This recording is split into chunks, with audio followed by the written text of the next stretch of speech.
Western democracy? I don't think so. I'm not I a fan don't of. think so. I don't think so. I'm not a fan of Bendigo. Fuck Bendigo. Yes, but you see, the system in Israel is democracy. I don't believe it liberal democracy, but it's black democracy. and white. But it doesn't matter. I think why should we let country like Pakistan to declare Zionism as racist? Wait, where did Arya go? I need to give him the link. Oh my God, Arya! Yeah, of course. Come back. Of course, it's nonsense that not democratic countries that do not keep human rights decide. Not only non-democratic, they're also haters of Israel by blinded hate, because they're Muslims and they believe we oppress Muslims, so they vote against us. Never mind, and no matter what we do, vote against us. So what kind of game it is? Why should I play this game with them, with these Muslim countries? No, I know. So, Adi, by the way, they're Muslim majority we also countries, have countries and because of Muslims, you were allowed back in Jerusalem. If you want that, from the Jewish side sources, I don't mind sourcing it up. They actually agree on this history. Thanks to Muslims, you were protected. I agree. You don't need you thrive. No. But right now, you're barking too much and you have a problem with Muslim countries. Muslims literally protected the Jews. Christians, they want to chop you into tiny pieces because you killed Jesus Christ. Protection. But in the past, the Muslims are the controllers of protection. Even right now, there's so many of them, they hate Jews. Do you want there's a survey that was done in America. About 23 or 25% of Christians in America, they think that Jews have killed Jesus. 25% of Christians, that's like almost more than 25 million people, man. That's a lot. So it's only 8 million Jews that live in America, and you barely have like 8 million live inside Israel. So you can imagine there's a lot of hatred towards the Jews. Correct. And you know, it's thanks to Netanyahu and people like you and a lot of people that hate Muslims, that hate Christians. You know, I don't hate Muslims. No, you hate Muslims. Ambrose told me how much you hate Muslims. You're just Islamophobic cunt. That's what you are. You keep on saying, it's Muslim country. Why do you have a problem with Muslims? Why do you have a problem with Muslims? Literally, the Jews and Muslims and Christians, they lived on that piece of land. They coexisted with each other. After the white papers, it was only the Jewish side that fucking did the terrorist attacks against British Mandate. You forgot about that, right? After the white papers, it was only the fucking Jewish side that attacked British Mandate. It wasn't the Arabs. There were skirmishes prior to 1939.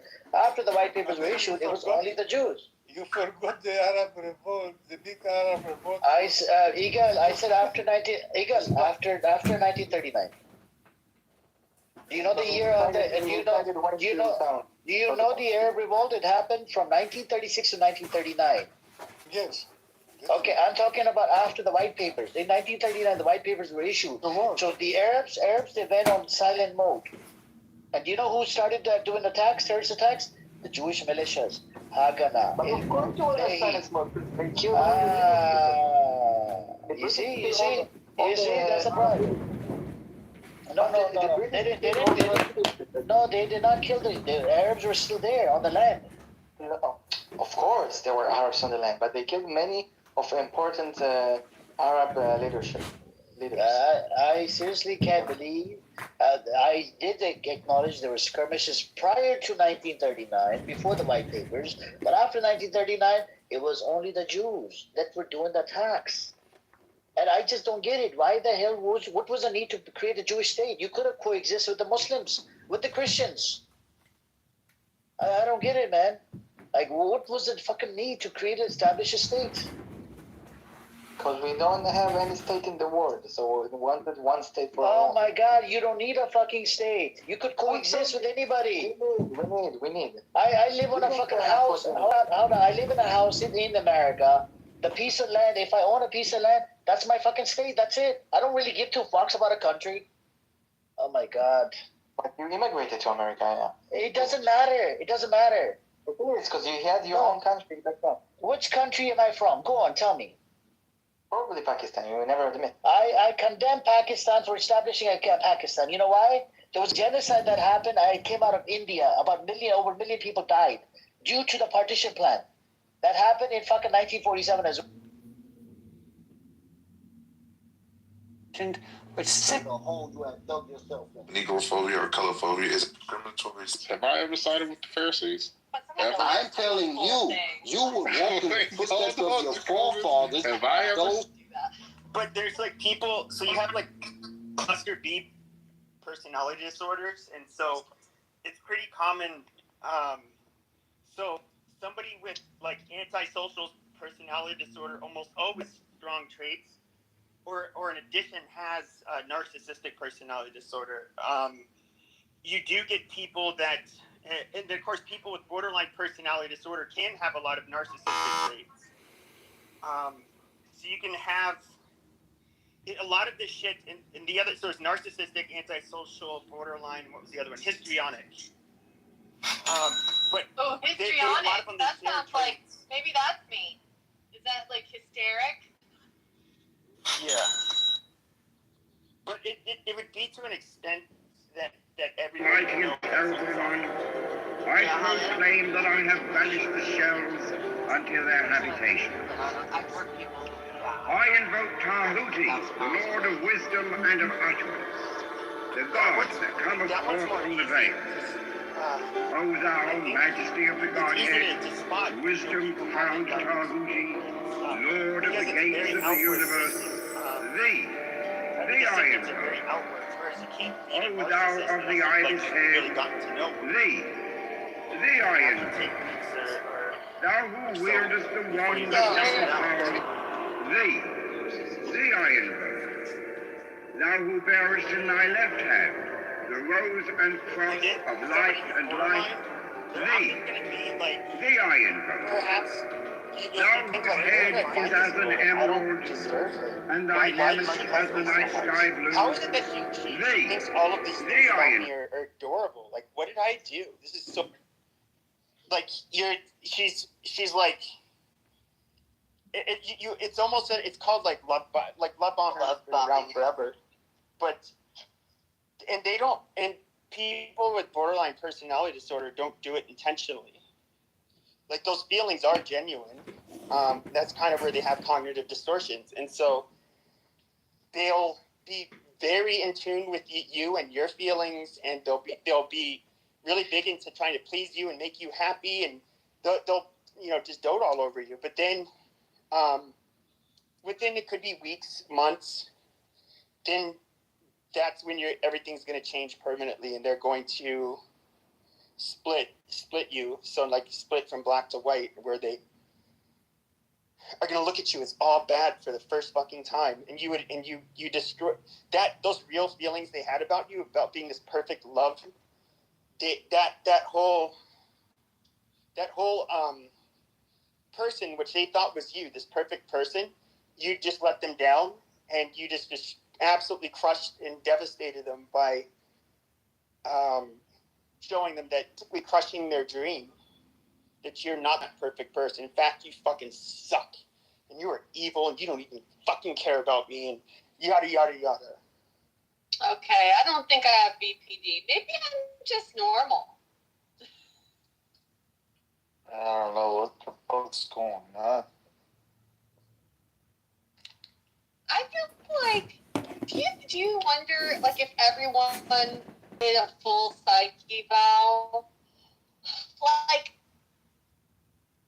I don't know, would everyone?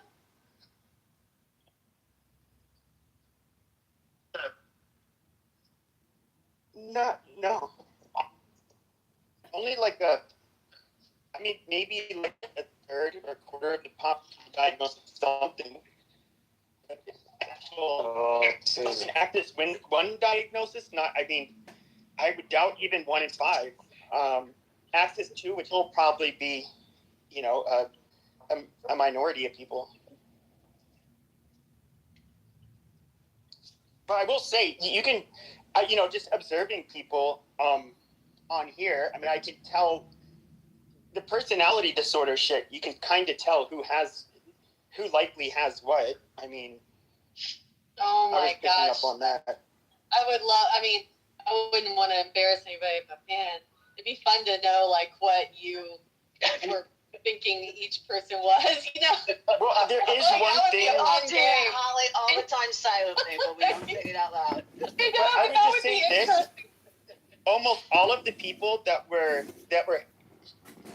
like had big rooms and were like personalities on this app, I would say nearly all of them, you could say they had antisocial and narcissistic traits. Like that would, to me, they were very glaring for many of them. And with me, you could even say that like I have bits of those traits myself. But I mean, I could see it like really strongly with many of the people on here, and in a way, I think like it takes a narcissistic person that would drive somebody to want to be like a clout chaser or a personality, and you do also have to have like this Machiavellian way of operating to undercut like people that you're competing with on here for attention basically. And they absolutely did that. No. Do you But work the superficial charm should always be your number one red flag with people, and that's what almost all of them have. When you hear people talk about superficial charm, excessive superficial charm is like one of the dead giveaways. And when people start talking about themselves in a way that I do this, I donate for charity, like I volunteer this, I do that. When they bring it up casually, like, oh, I spent the weekend feeding this and other, they're not. That's them bragging and trying to elicit praise from you. That's not something normal people ever volunteer. A God-fearing normal person doesn't tell you about it.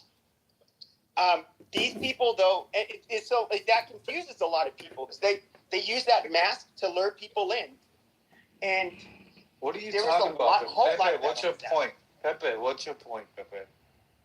What's your point? No, I was talking about the people that are like narcissistic and sociopathic on this app. Baby? Shut your fucking dirty mouth! Dude, you sound like you have some issues with me too.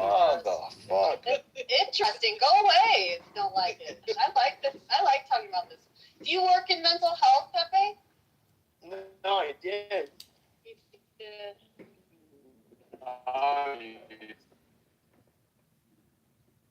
Started work with seriously. Did you ever hear anything about DMDD with kids? What? DMD. Oh, okay. It's only been around for like 10 years. So relatively newer.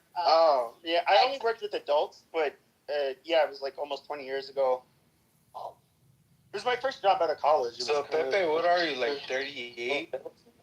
I'm older. Are you 40 years old, Pepe? Sangre, chill. How fucking old are you? Motherfucker, how old are you? Oh my goodness. Got any Donald Trump fans in the house? Anybody? Oh my gosh. I just want Now to we're talking about cluster B personality disorders. Do you have anything to contribute to that? I'm sorry. What's your disorder? My disorder? Right now it's that he's drinking. Probably that I'm not drinking, I think, because you guys sound drunk. I'm drunk and I'm horny. Oh, Jesus fucking Christ. I'm retarded and This gay. guy is another one that had a lot of those traits, but he didn't come off as fake. He's very blunt and outward. So I don't know. I'm drinking a milkshake and it's delicious. You don't think Diogenes has antisocial traits? No, he definitely does. Antisocial, yeah, absolutely. If you drink enough watermelon juice and eat enough oysters, you get horny. Dude, you need your point? Wife. You need a girlfriend. You need something, man. But holy shit, Clubhouse is not going to satisfy that for you, brother. You see, it does take a certain personality. That's why I said, like, I can share traits on, like, they'd be on a subclinical level, and But I still don't really have a problem going onto a stage and being the one person that antagonizes the whole fucking room because I think it's funny. Pepe, you're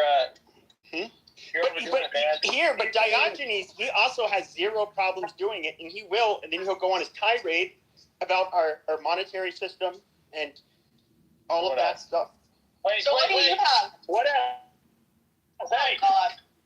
Not just the monetary system, Pepe. Come on, give me one more. The Jews. No, bullshit. Retribution. Retribution. Immigration, Pepe. Okay, yeah, immigration. I'm talking about immigration a lot. That's there. Retribution. About immigration a lot. Pervasive patterns of disregard for violation of the rights of others.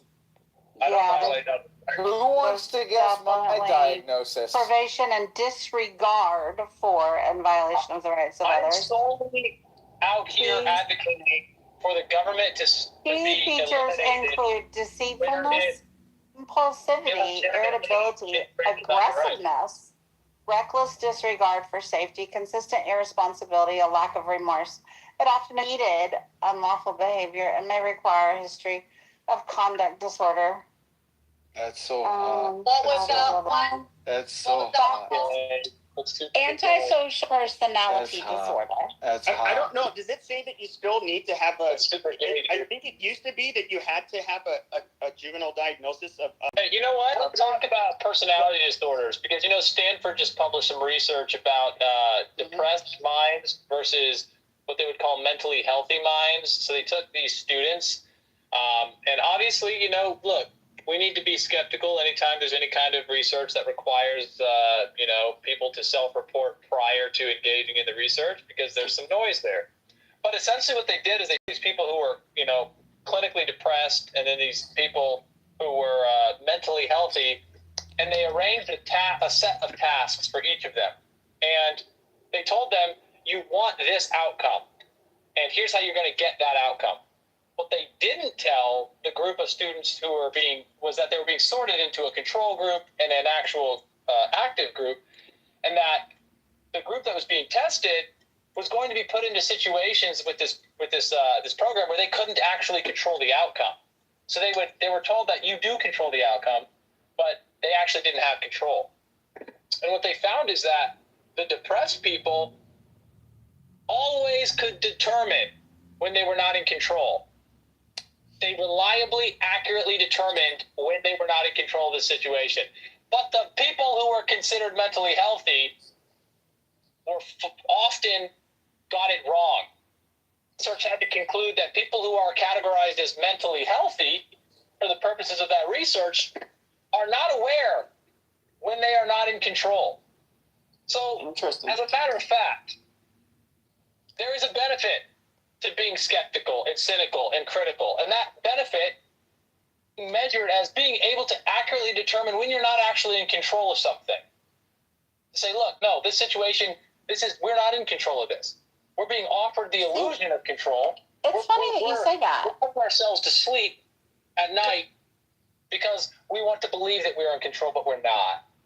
It's funny that you say that because I don't really struggle with depression at all.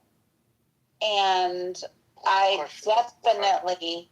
definitely feel like there is one thing under the sun that any of us is in control of, and it is simply our response to whatever circumstance. I don't even think you have control over that. Really? So if I handed you a glass of water, and I said, "You're in control of the glass of water, Dippity. Pour it out." You couldn't do that? You couldn't pour the glass of water out? Let's get real. Serendipity, how much patience do you have for depressed people in your life?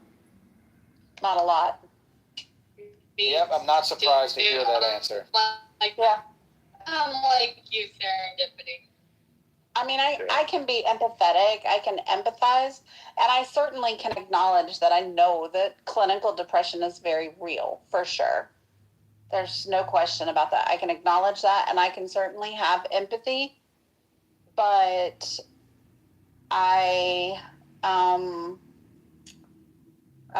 couldn't historically say that I always felt that way because I didn't understand it.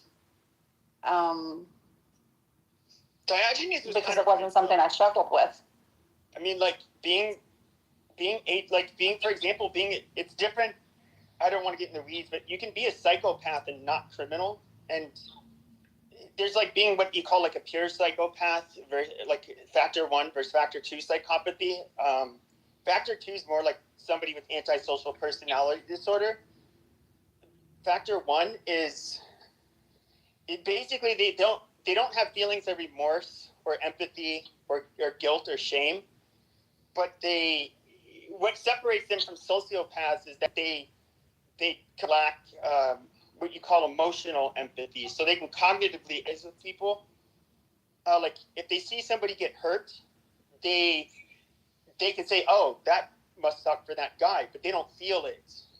In other words, they would say that one of the things that will be very off about these children at a young age is they will end up if they don't flinch when they see other children fall and get hurt.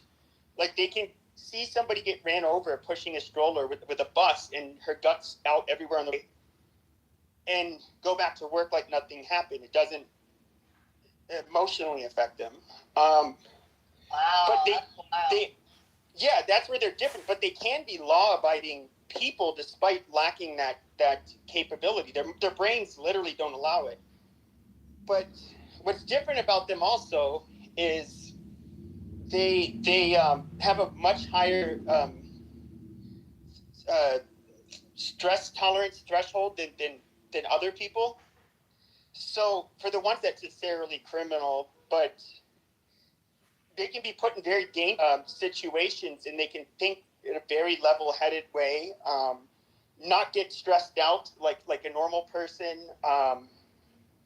And, but they can also at the same time, just because they don't have empathy doesn't mean they're not high achievers, and they're not there have been studies that show, like, for example, surgeons are of all people are overrepresented for having psychopathy. Different professions, but CEOs too, right? I think CEOs. I mean, these are basically people that can, if you're competitive, you can make all of the decisions basically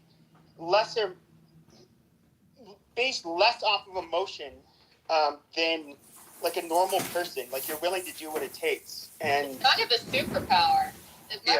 One of my brothers is like that, and I mean, he fully admits that he has psychopathic tendencies or whatever. And my sister-in-law, when he said that, she was like, "What the fuck am I marrying?" It was actually really funny, but he's like actually a great person though. I mean, he loves us. He just only loves his immediate family. He doesn't really feel anything for other people. And he's like he just described. He's like just very. He doesn't give a shit what other people say. It's like kind of a superpower. Like it doesn't affect him at all. Well, they can have strong attachments, but they don't have the level of empathy or emotional connection with people that a non-psychopath would have. So they can't, quote unquote, love somebody like in the way we would think of loving somebody.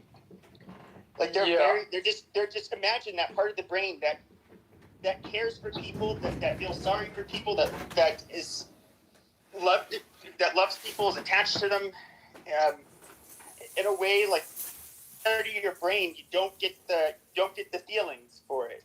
Whereas somebody with like borderline personality disorder, their amygdala, it like fucking it that barely even fucking works. It's just like they're hyper emotional and hyper reactive to everything. Especially when it comes to intimate relationships.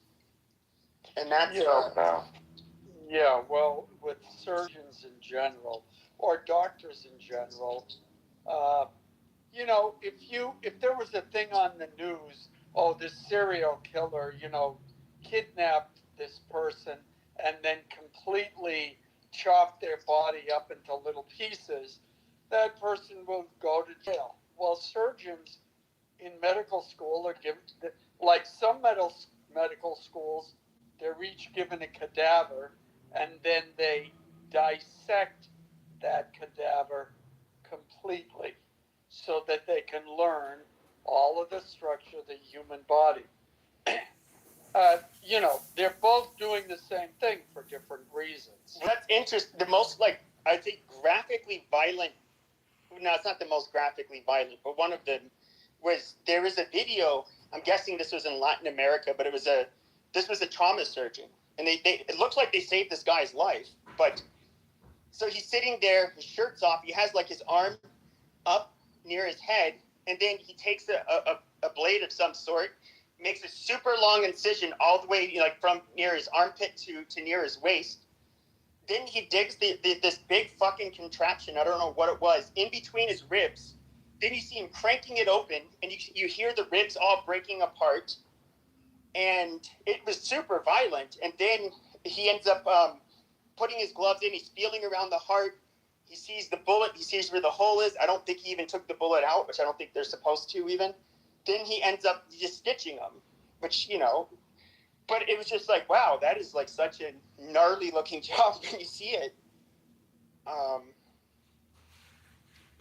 Yeah. Crazy. Yeah. But see, that's where medical ethics come in and do no harm.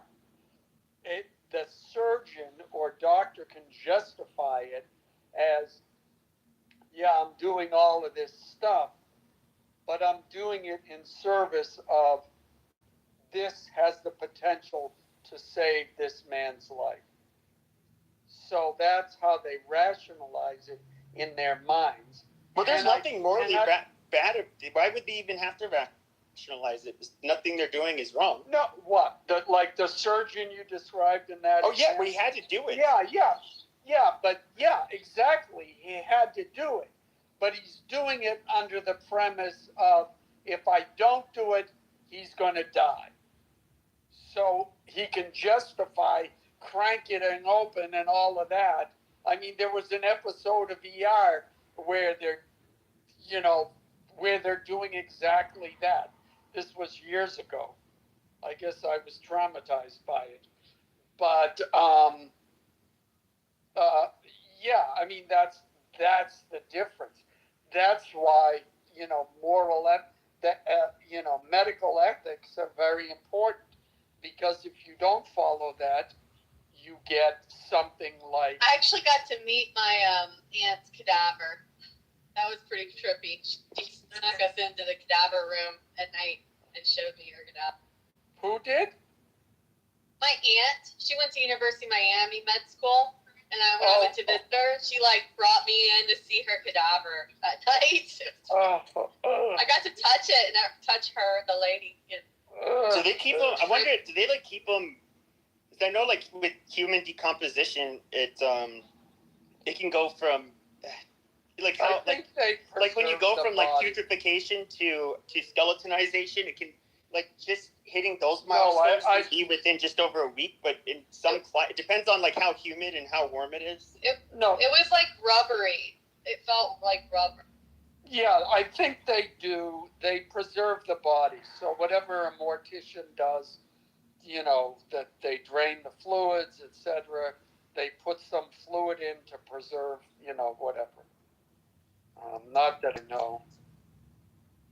I've never smelled a decomposing body, but the putrefaction process is where your basically your organs. I forget what exactly happens, but basically your organs start your intestines first. They all start melting. They get eaten away, and then you end up. All of this shit's gonna come out of your body. So it's what the fuck is that called? It's called It's called being a Democrat. Thank you. No, there was two words. I was reading it. I was reading about it yesterday because it was interesting. But it it's these two fucking things. It's these two chemicals. Forget what it's called, but it was interesting. It said that clinical significance with them is that the only other time that those chemicals are present, in human beings, is in cases of bacterial vaginosis. You're talking about so that's the stages of decomposition, and they preserve the corpses with formaldehyde. So lovely smell I remember from school. Oh, God, that is actually a really gross smell. But yeah, formaldehyde, and that's where you can, it's preserved to the point where you can actually cut in and see. And there are some interesting people who go into the medical field. Some of them, it's really kind of like an interesting, like for me, it's a lot of interest. Some of them, yeah, I would be a little bit wary. I wouldn't want them to do surgery on me. Like I do meet surgeons, and I'm like, all right, let me feel you out a little bit, because some of them would just, yeah, there tends to be a higher propensity for some narcissism, some sociopathy in some jobs, and surgeons can be one, yeah, because it's literally let's say they're doing a heart transplant. Okay, they're literally playing God. They're saving this person who's dying, and they're giving them a life back with a new heart. That can definitely appeal to some people's personality disorders. So it's a really interesting field. But yeah, But I don't know. I don't think that's necessarily the case, though. Because even people, first of all, sociopaths are not the ones that are overrepresented as physicians.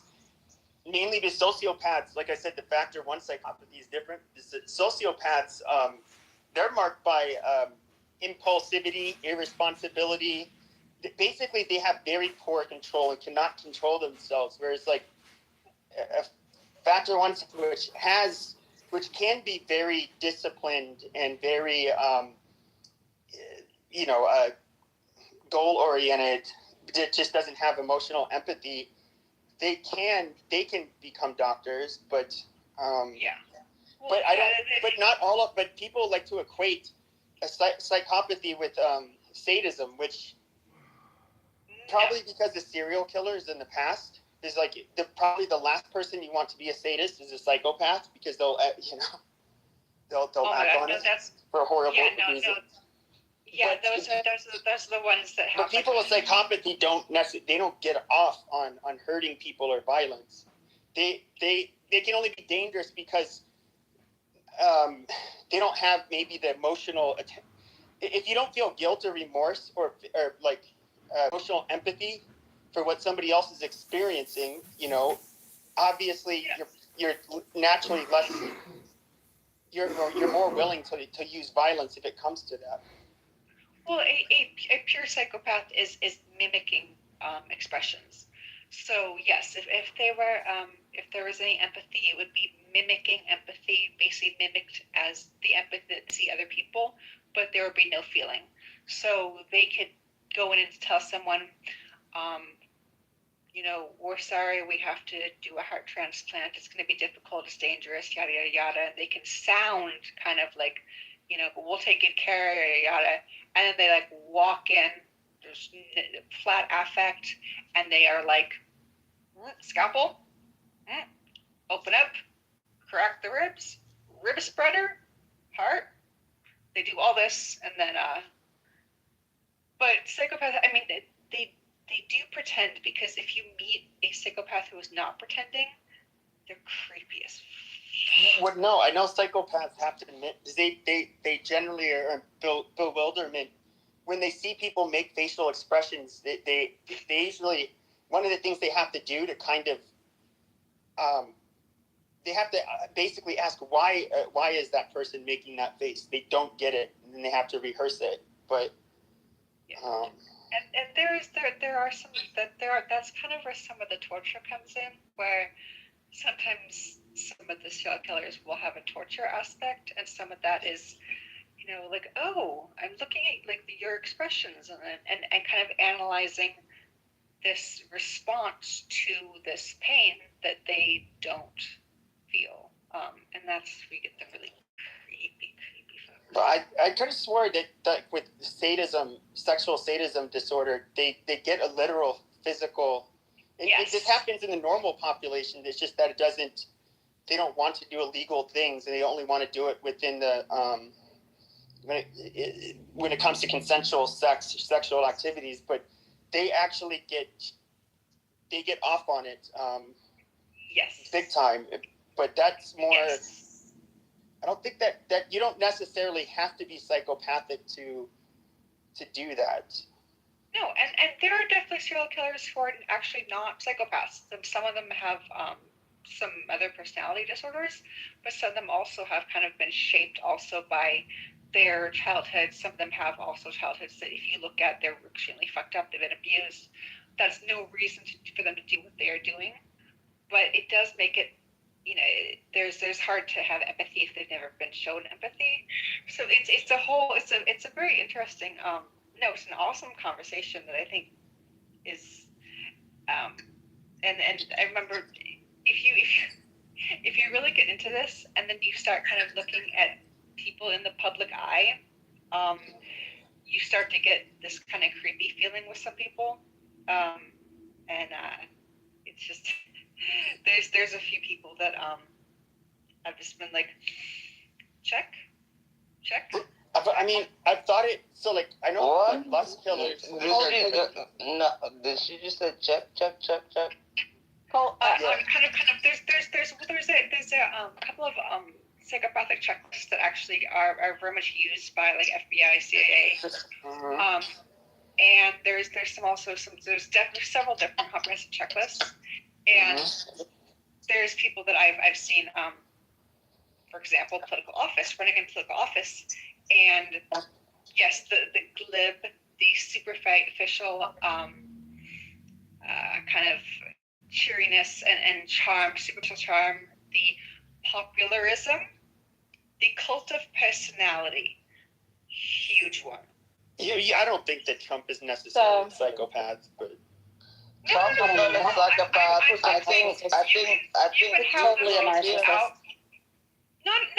Not a psychopath. He's a narcissist, but a lot of those. But that's the other thing, though. The superficial charm can also be somebody with just antisocial personality disorder or narcissistic personality disorder. Well, he's a malignant narcissist. Narcissist. Bro, Trump is the greatest He's a president malignant narcissist. since Okay,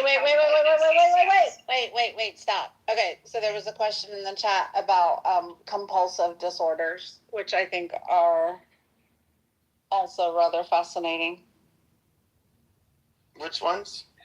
Compulsive disorders. Does that mean like OCD. I'm retarded because it's like Ukraine didn't and the Europeans didn't up their bombs and they didn't. Yeah, I don't know what the fuck you're talking about. Illegally, terrible, and they let it illegally, and they let in, and wait. Oh my God! And they let in really? illegal immigrants. Oh my God. No, I'm just. Oh my God! You got Which they fall under the cluster C. Go back. So, well, you're talking about. So there's obsessive compulsive personality disorder, but then you have OCD, which is different, and the symptoms of the two disorders are different. Yeah. And I have ADHD, Meg. Does that make me retarded, Meg? No, it doesn't make you retarded. It makes you a little bit neurodivergent, but that's actually fine because a lot of people are neurodivergent. I am. Yeah, if someone has a question. The obsessive compulsive personality disorder is more that preoccupation with like the orderliness and the perfectionism, right? Whereas OCD focuses more on actual obsessions and compulsions, and they're not necessarily that preoccupation of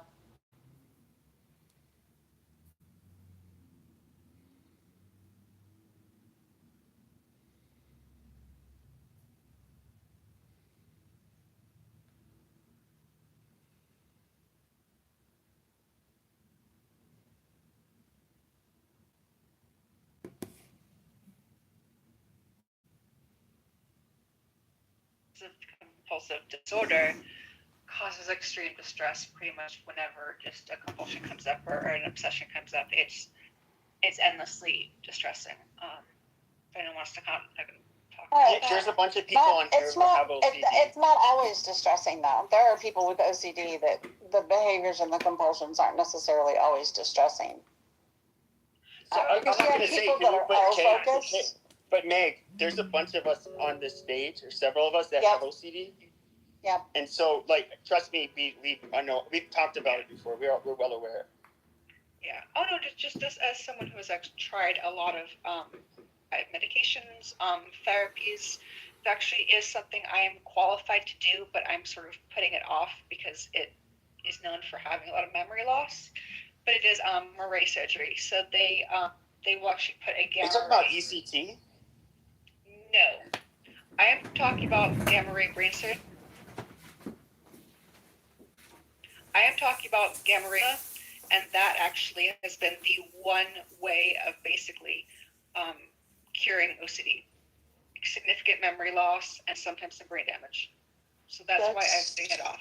Extreme. There's no fucking way. Don't do it. Don't do it. But Don't. no, do no. it. But Cognitive behavioral therapy, I'm just y'all. saying, as to the extremities of OCD is it. Yeah, mine is really, really severe. Yes, I have a friend who's got a very, very severe case of it as well. I suffer from OCD, but like our OCDs are very, very different.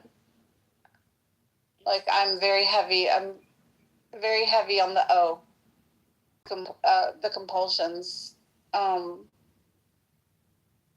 tend to mostly control most of the time. I mean, I get all of the symptoms, but I'd say it's like, I don't know how I could compare. There was like only one person I worked with that had it severe enough that he was in the SMI system.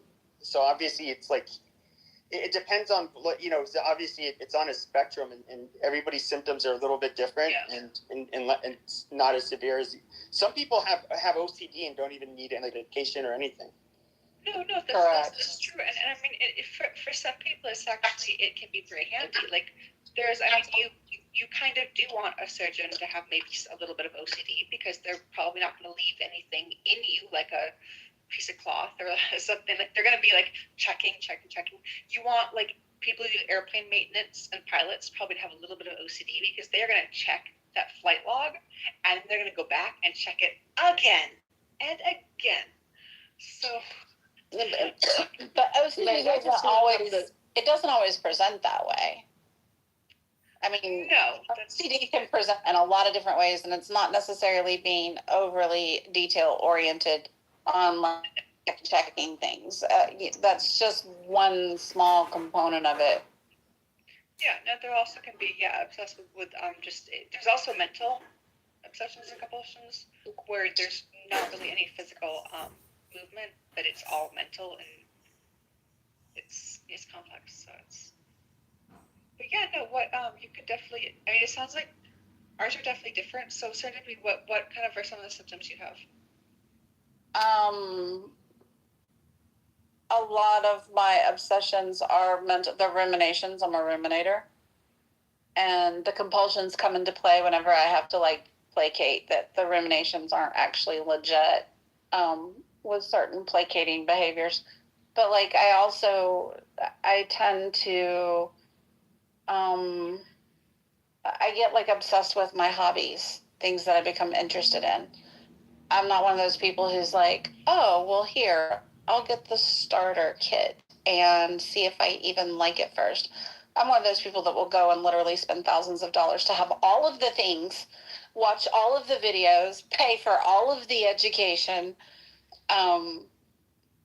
before I even know if I like it. Like, tends to be some of my more obsessive tendencies, but that, and then like I said, the ruminations, the mental aspect of it.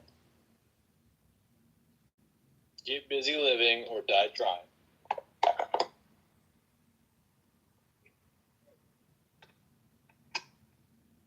Okay.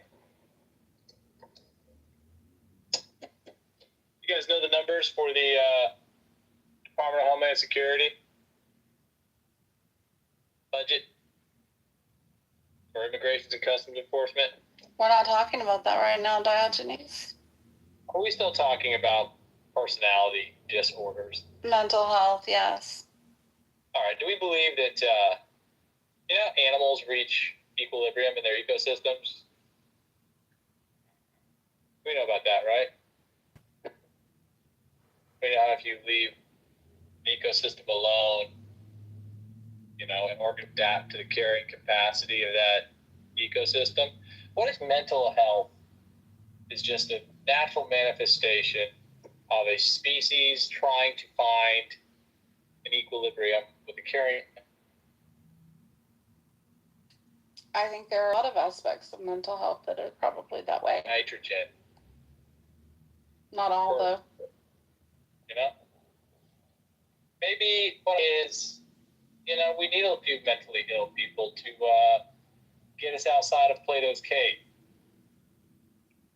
What do you think about that? I don't disagree with you. Oh, based. Yeah, I don't disagree with you. Based. I don't think it applies to conditions. I think it can apply to a lot of them. And I think that for a lot of people, like you said, we need those out of the box thinkers, those people who don't process things the way that, normies do. I think I'm a total normie, okay? I'm a total normie.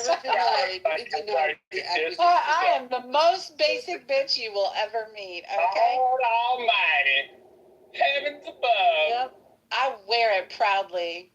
But know yourself, girl. All right. Hey, Diogenes? Yeah, Alan?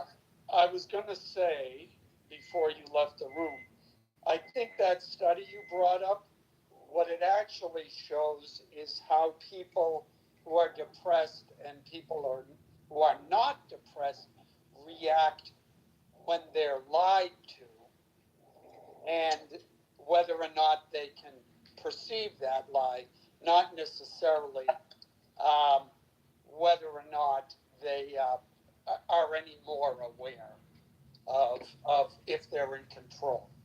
Because everyone goes into that assuming they're being told the truth about what was going on. Yeah, Alan, you're wrong, because you can't know the mental state, and I allowed for that in my recitation summary of the research, which is that you'll never be able to know unless you do an MRI, I guess, a really rigid MRI, which just like with hormone therapy, you need to establish a baseline for the fMRIs, and then you need to have several iterations for each participant. No one's gonna put that kind of Okay, you're in the matrix. Unfortunate, you're in the matrix. It's very unfortunate that we cannot hear you. Yeah, but see, that just shows Clubhouse agrees with me. That's why he's in the matrix. Is that a look at God moment? Yeah.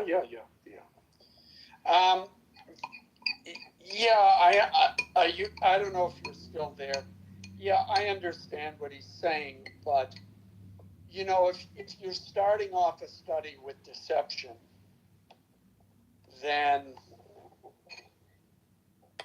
it's hard always to judge what the results mean. Yeah, that's true. But that's where you have to be you have to use that scientific process, right? Can you hear me? Hello? You're not back completely. Can you hear me? Yeah, I don't know. That's a huge topic. I mean, neuroscience and psychology, it's a huge topic all together.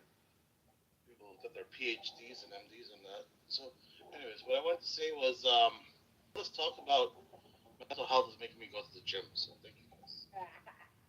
Smart move. That's about the best thing you can do. The best way I know is to get your blood flowing to your brain and then put your brain in the books, put your mind in the books. You know what I mean?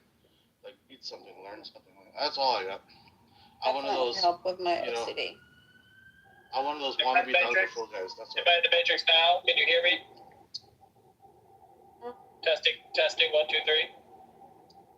I think you're probably I'm going to come over there, and I'm going to teach you a thing or two about abstracts. You're going to listen to me, and you're going to enjoy it. I don't know. I don't know. Can you keep it in under? Oh, what, Monica, did you do that? I was just gonna say, can you keep it to under 2 minutes? If you will, I will entertain his abstract lesson. Aren't you curious? I was curious, yeah. But I will say one thing. That, everyone has their limits, and I appreciate you sharing the telling us about the stage. That was very rude, but I'm going to look past that because Did you mute him? Muted. I did. He's interrupting. Why am I being muted? Stop interrupting. She wanted Abaya to finish. Wait. She wanted Abaya to finish his statement. Yeah, Abaya, please finish. And then Diogenes, you get 2 minutes. Yeah, thanks. No, everyone has their limits, and I just wanted to say thank you for Serendipity for stating yours. Because here's the thing, I'm assuming you're not a therapist, first of all, or even if you were. I am not. So yeah, thank you. So the thing is, like, everyone has their limits. Everyone has to remain functional. Everyone has responsibilities. So it's not that I don't want to hear a friend, cry or complain about their life. That's fine. That's what friends are for. But sometimes I don't have the capacity to do that, and I have to put hard limits for my life. So like for me, I want friends to call me and tell me good news. I got a car, got married. That's what I want. I got a new job. I don't want them to complain about stuff. Like, that's not what I'm there for. Like, like, that's not why I want my friendship to be for. You know what I mean? Like, they can do that once in a while, but not always. I mean, here's the thing. I want to celebrate my friends' successes for sure. I also want to be a measure of support for my friends that might be going through a struggle. I don't necessarily mind my friends calling and being like, oh my gosh, I have X, Y, or Z going on in my life. But I will very quickly recognize if this is something that is out of my scope of being able to assist. And if that's the case, then I have no problem drawing that boundary and saying, wow, yeah, like, I don't even think I'm equipped to help you figure this out. You probably ought to talk to somebody. Because I don't know, for me, my friendships are about supporting during the struggles and celebrating the successes and all the in between. Like, it's all the little details. But okay, I'm going to give it to Diogenes for 2 minutes, Monica. 2 minutes, and I'm watching. The clock starts now. Go.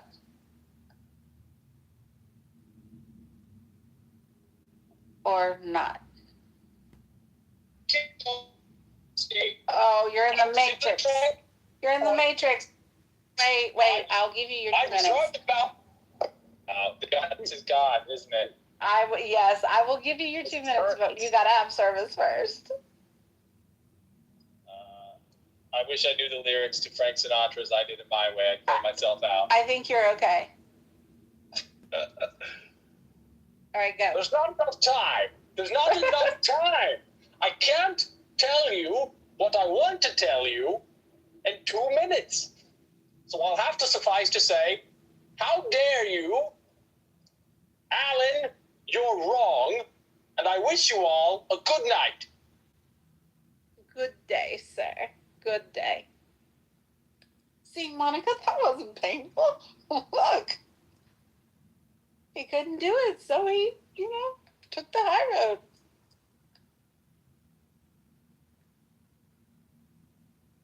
Mm-hmm. Next. Yeah. I think we've exhausted the avenue of mental health. Yeah. No. I mean, here's the thing. There's a time and place for it. I think talk itself is a therapy for some people, not for everyone. If you're in that mood of talking out your problems, then it's good. Not everybody is like that. Some people like to keep their mouth for example, salesmen. Like, salesmen like to use their words for making a sale, and their lives might be miserable outside of sales. But what the point is, like, they use their tongue to make the sale, and they don't want to talk about other stuff. They might write their personal life on the paper, but they don't want to use it for speaking. Even when it comes to English, there's like a certain way of, like, at least from a educational, like I don't know, older standpoint, there's a certain way of talking, and then there's a certain way of writing. Like, if you get your GRE, or it's studied for HGRE, those words are used specifically for management, you know? Or your LSAT, those words are used specifically for legal terms. So, like, there's a manner of speaking, a manner of talking. So, like, one manner of talking and manner of, like, writing, you know? You write in a formal way, you might talk in a very informal way. But, like, what I'm just trying to say, like, there actually is a way of talk therapy or, like, even writing therapy, artistry and stuff. So, like, some people benefit from it. It's not for everyone. But some people are inclined to talk out of their problems. So, like, that's also, like, that's a form of therapy. And some people are more inclined to listening to music and just not thinking about anything, you know? And therefore, they don't focus on their problems. By not focusing on their problems, they're able to heal. So, like, everyone has different ways of doing it. That's right. Hello, Marshall. How are you? Oh, I had a terrible headache today, but other than that, I'm fine. Oh, I'm sorry. Did you sleep last night? Briefly. That sucks. Anybody got any cure-alls for headaches? Ice cream. Oh my gosh, that sounds painful. Yeah, drink lots of water and sweat it out. That's my. But it depends. Like, for example, I had a friend who drank a lot of coffee, and then when she stopped drinking coffee, she had headaches for a year. Yeah. Hydration generally has a lot to do with headaches. Yeah, but you don't want to blow out your kidneys. You like so that's why I put, like, you want to work out a little bit. You want to get the blood flowing, you know, because you want your whole entire organs to saturate with hydration, you know.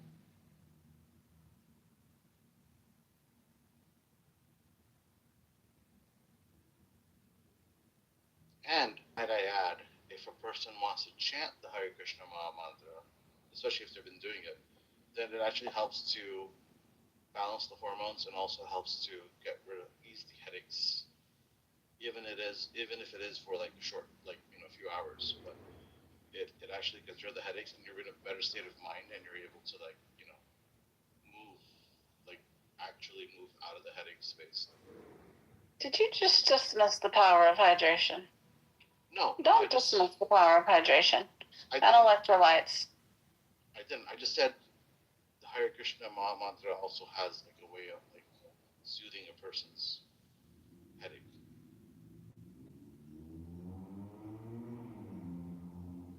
Because I have personally experienced it. And plus, like, people talk about it. Did you spend today arguing on Clubhouse, Marshall? No, I spent most of the day with my head under a pillow. Did you?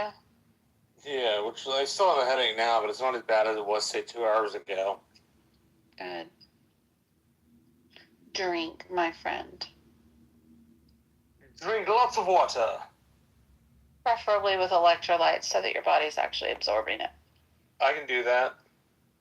I have some liquid IV, which has lots of electrolytes in it.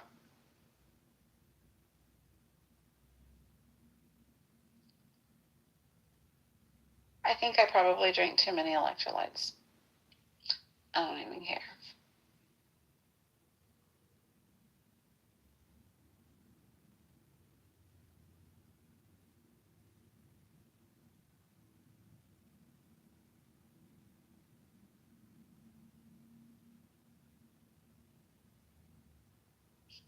All right, we gotta go do this walk, Monica.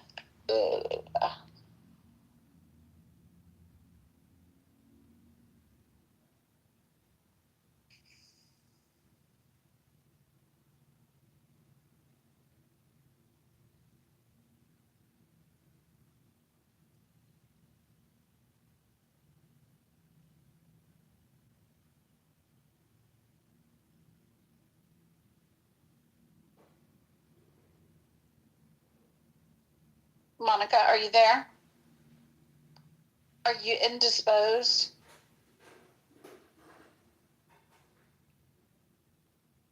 All right, y'all. Don't forget Friday night, the blue and red and white color comedy tour, laughter come with your favorite clip, 3 to 5 minutes to share of your favorite comedian so we can see who's out there and who's actually got good tasting comedians and who doesn't.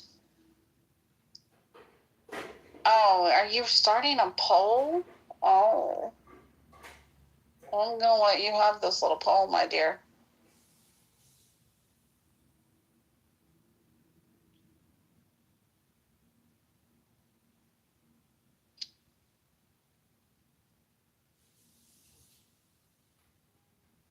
Wait, what? Hold on.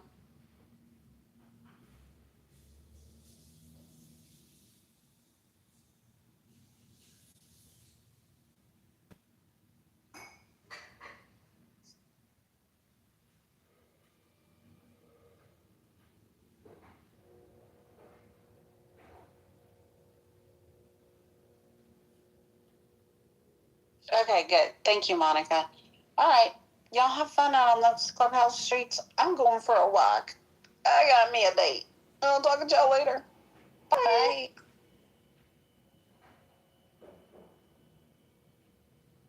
You don't have shit to say. You don't be saying what you want to say when they talk about you. When it's on me, I say as much as I want to say. You don't. You don't be saying nothing. Say as much as I want to. Bertha, you don't be saying shit. Okay, baby girl. But you see how I am a baby girl? What does make me feel the way now? You see how I am a baby girl, so why are you calling me baby girl? Start calling names.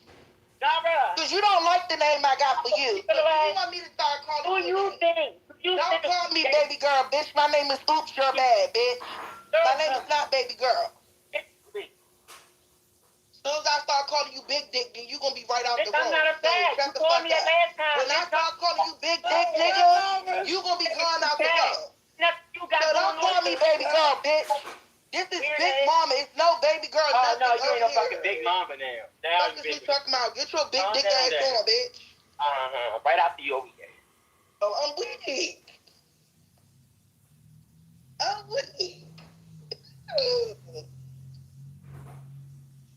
Bitch, you adore me. Hello? What the fuck is going on in here? I inspire you. Oh, I'm tired of his big dick ass. Like, Oh my God. Yeah. He said big dick. Tired of him. Not funny. Every time when it's on Aubrey and she be exposing these people, I want to say, and if she I'm don't done, never I'm got done. shit to say. But soon as it's on somebody else's friend, this bitch got all the, oh, Big Lee, he said this, he said that. Shut your suck ass up, bitch. Shut up, bitch.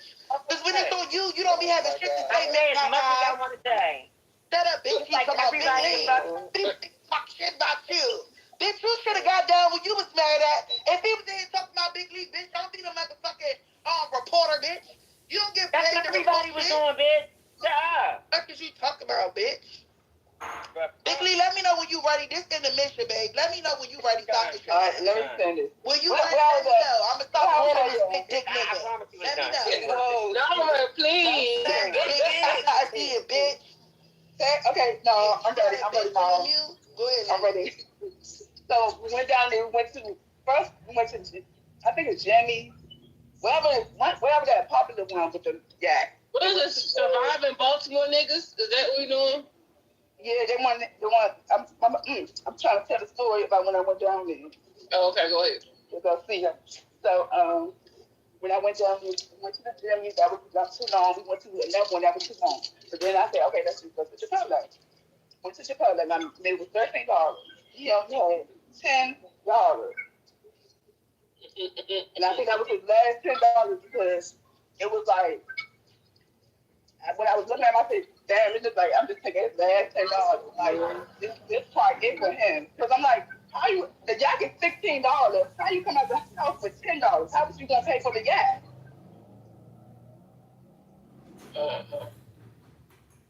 So, I think that's what he's really mad about. And then Checo went on him, and now his picture out. So that's probably why he's really mad at me. He's not big no more. Oh, okay, so he need to go to the hospital if he don't know all that way. And he must be sick with that shit. He must got that shit. If he skinny now, he got that shit. He told us he was fat 7 years ago. No, no, baby. That's Nate. That's Nate. Is Dr. True? That's Nate's twin. Dr. True. So we don't put the tampons. Oh, I just came from the Popeyes, bitch. Shut up. Where the pictures came from, Big Man? I didn't expose the pictures. I ain't getting pictures. Somebody else got a picture from the other side. I ain't exposed the pictures. I don't think so. I don't remember. He came from right off his room. I don't remember. Yeah, Bigly, he was saying you wasn't worth his $10, $13, 11, 12. Did you see him? It's all like, oh my God. Look at you. You look at your people.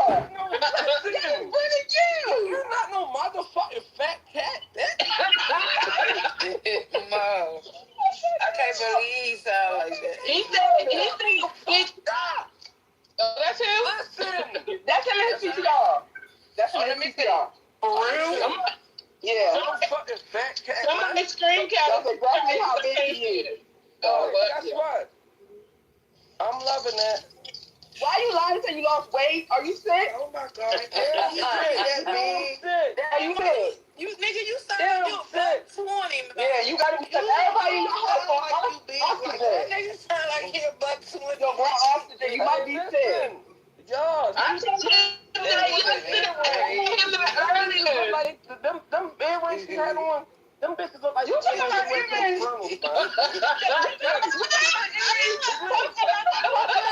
Dirty ass. Talk about your dirty ass Nike. You had sweatpants on. You had bald head with your dirty ass jacket. You had a dirty ass jacket. Bald headed, bro. Stop talking to me. And your red leather shit on oxygen. Y'all biggest shit on your arm. I'm about to die.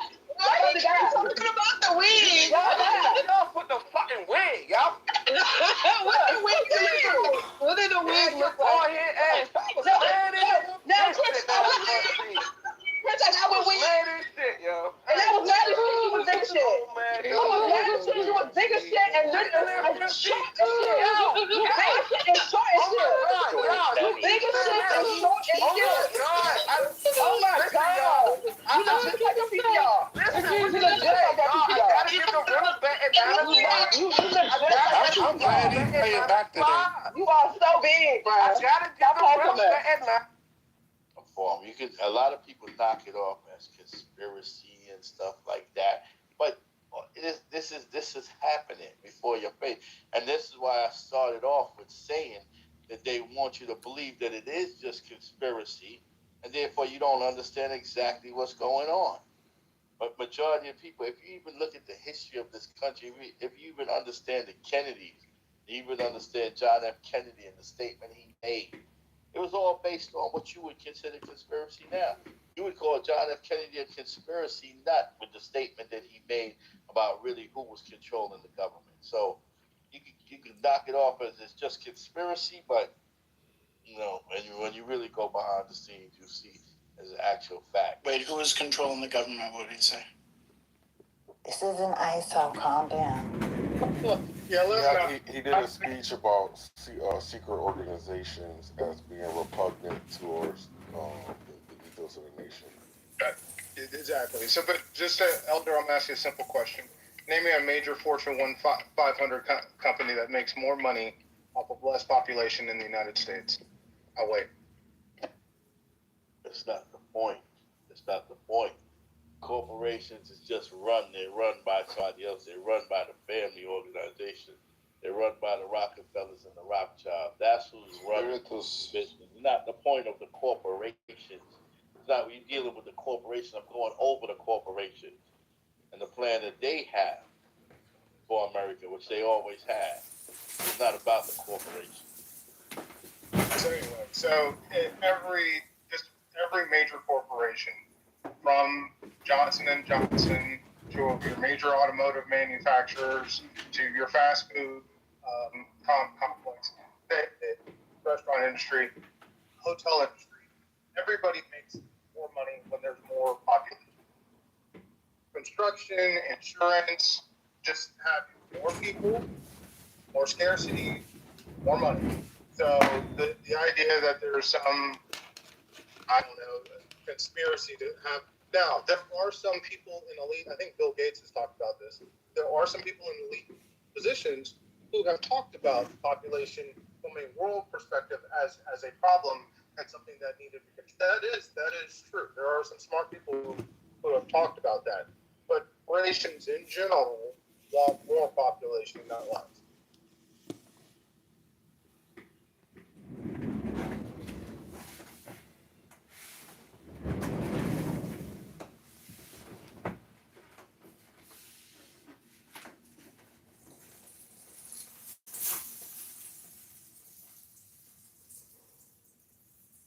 Administration is falling apart. People just quitting left and right. If there are any Republicans in here, man, I bet you there are a lot of people saying they told you so. People don't really want to work for Donald Trump and those kinds of things. I wonder why. He don't have a plan. He don't have a plan for them, and he don't have a plan for the United States. We're in trouble. Oh my. That's the thing. If people think that the United States government just allowed Trump as one man to make all the decisions, and they really don't understand what's going on. America is a corporation. You have a president and you have a vice president. And once it's over, this is what I'm trying to tell Trent. He keeps focusing on the corporations. It's bigger than the corporations. It's the ones that's leading the corporations and telling the corporations what to do. That's over. These are the family members. You mentioned Bill Gates, but there's different family members that's has been controlling America from day one, right? And that's bigger than the corporations. It's not about corporations or who is controlling the corporation. It's why this argument, I don't understand. We just going to keep bumping heads. We never agree with this argument because you're focused on the corporations, and I'm telling you it's bigger than the corporations and who's controlling the corporations. This argument will never go nowhere. But Elder, so I don't mind like indulging your theory, but let's just do this. Can we acknowledge that these powers that be, like, they're not infallible, and that hiring Donald Trump is like a clear example of their, I guess I would say ineptitude in what he's doing, or do you think that that's by design? Of course, at one point, yes, men have disagreements. Of course, men, Donald Trump is a good talker, but then at the end of the day, they may see that yes, he might have been the wrong decision. Here's where you come in with assassination, which people will talk about conspiracy theorists too. When people don't do what they want them to do, then you have the assassination thing that comes into play. So, yeah, definitely, they disagree, and sometimes they make a choice, but it can be the wrong choice, and then they have to come up with a plan to eliminate that choice. So I might have missed it, and I apologize to the space if I did. Trent, I've heard you advocate for the need for a declining global population to some degree overall. You seem to be. Did you mention policies or ways that we could do that? No, I didn't go into policy. Okay. Can you think of some maybe positive policies that would get at what you're talking about?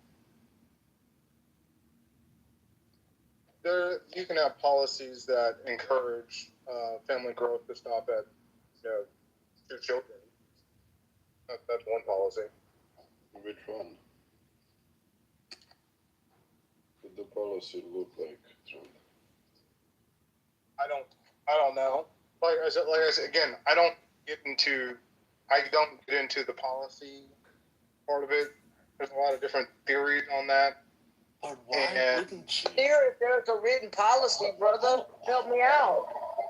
Yeah, hold on. And here's why I ask. It just seems sort of a little grotesque and a little irresponsible to have conversations as someone who as well positioned as you are, to have conversations about needing to shrink the global population and sort of leave it there and not talk about maybe policies that might be, I don't know, like have like the education of girls and women, right? The need for contraception, available contraception, and those things. Like at least think about or talk about, policies that might be used that allow for people that we know over time, like reduce the number of children, but give people autonomy, right? Rather than just sort of say we need to reduce the population, because what we know, and when people ask you, they've asked you what sort of the implications and who this sort of saying things like that and sort of leaving it open-ended, who historically have paid the brunt for those things. It's often been people in the things that we hate to say, like the global South. I know there's people don't like that word. It's poor communities. It's non-white, non-European communities, right, who have taken the brunt of most of these types of policies. And so I'm just wondering why you would sort of leave the discussion at we need to shrink the global population and not be interested in also having a conversation of how we might do so responsibly and give people autonomy. That's just weird that you keep talking about that. And for someone who talks about everything, you don't seem to have interest in that part. So the reason why I don't go into it is the same reason. It's kind of the same reason that you do. Most people aren't well versed on the issues. There are different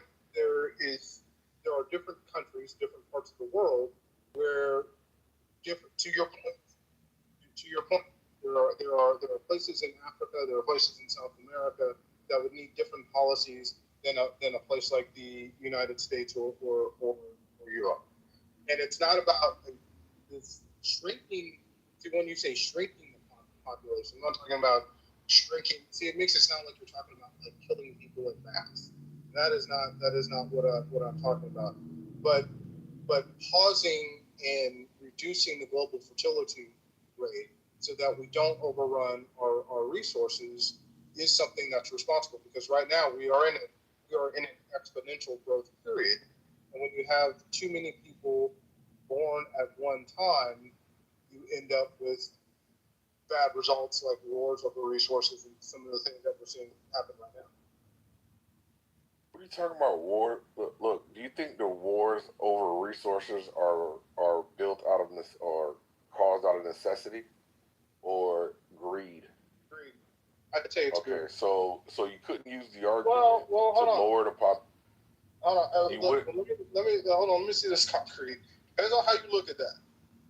On one hand, I call it greed, but if gas was $10 a gallon, a lot of us would call it a necessity to get it down. You know what I mean? So it depends on how you look at it. Yeah, so now you're just trying to straddle the fence and have it both ways. And I take it that you're operating in bad faith, because you understand that if you were to squander your resources and then get to the point of destitute, such that you are now stealing, then that's still not a resource issue.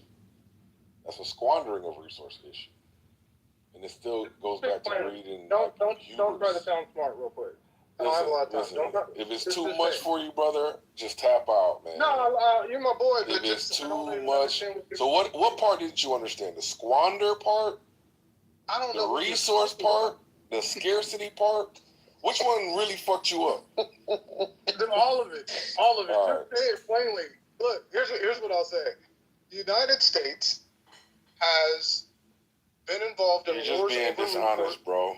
Just relax. You don't have to defend. You don't have to defend. You don't have to defend. Concrete, I'm actually probably agreeing with you. Okay, then agree and don't try to play it both ways. I'm not.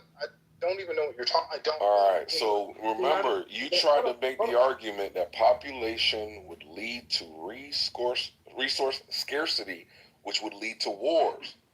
But then I asked you, do you think that these wars over resources is due to scarcity or greed as an alternative explanation? And what I'm and saying you said greed, and now you're trying to fucking backtrack and have it both ways by saying greed and resource scarcity. I don't know what. Let me just. There's nuance to the conversation, my brother. So when we were having the 1973 oil embargo, right, and you could only fill up your car every other day for a period. Yeah, do you think that was due to scarcity? That was due.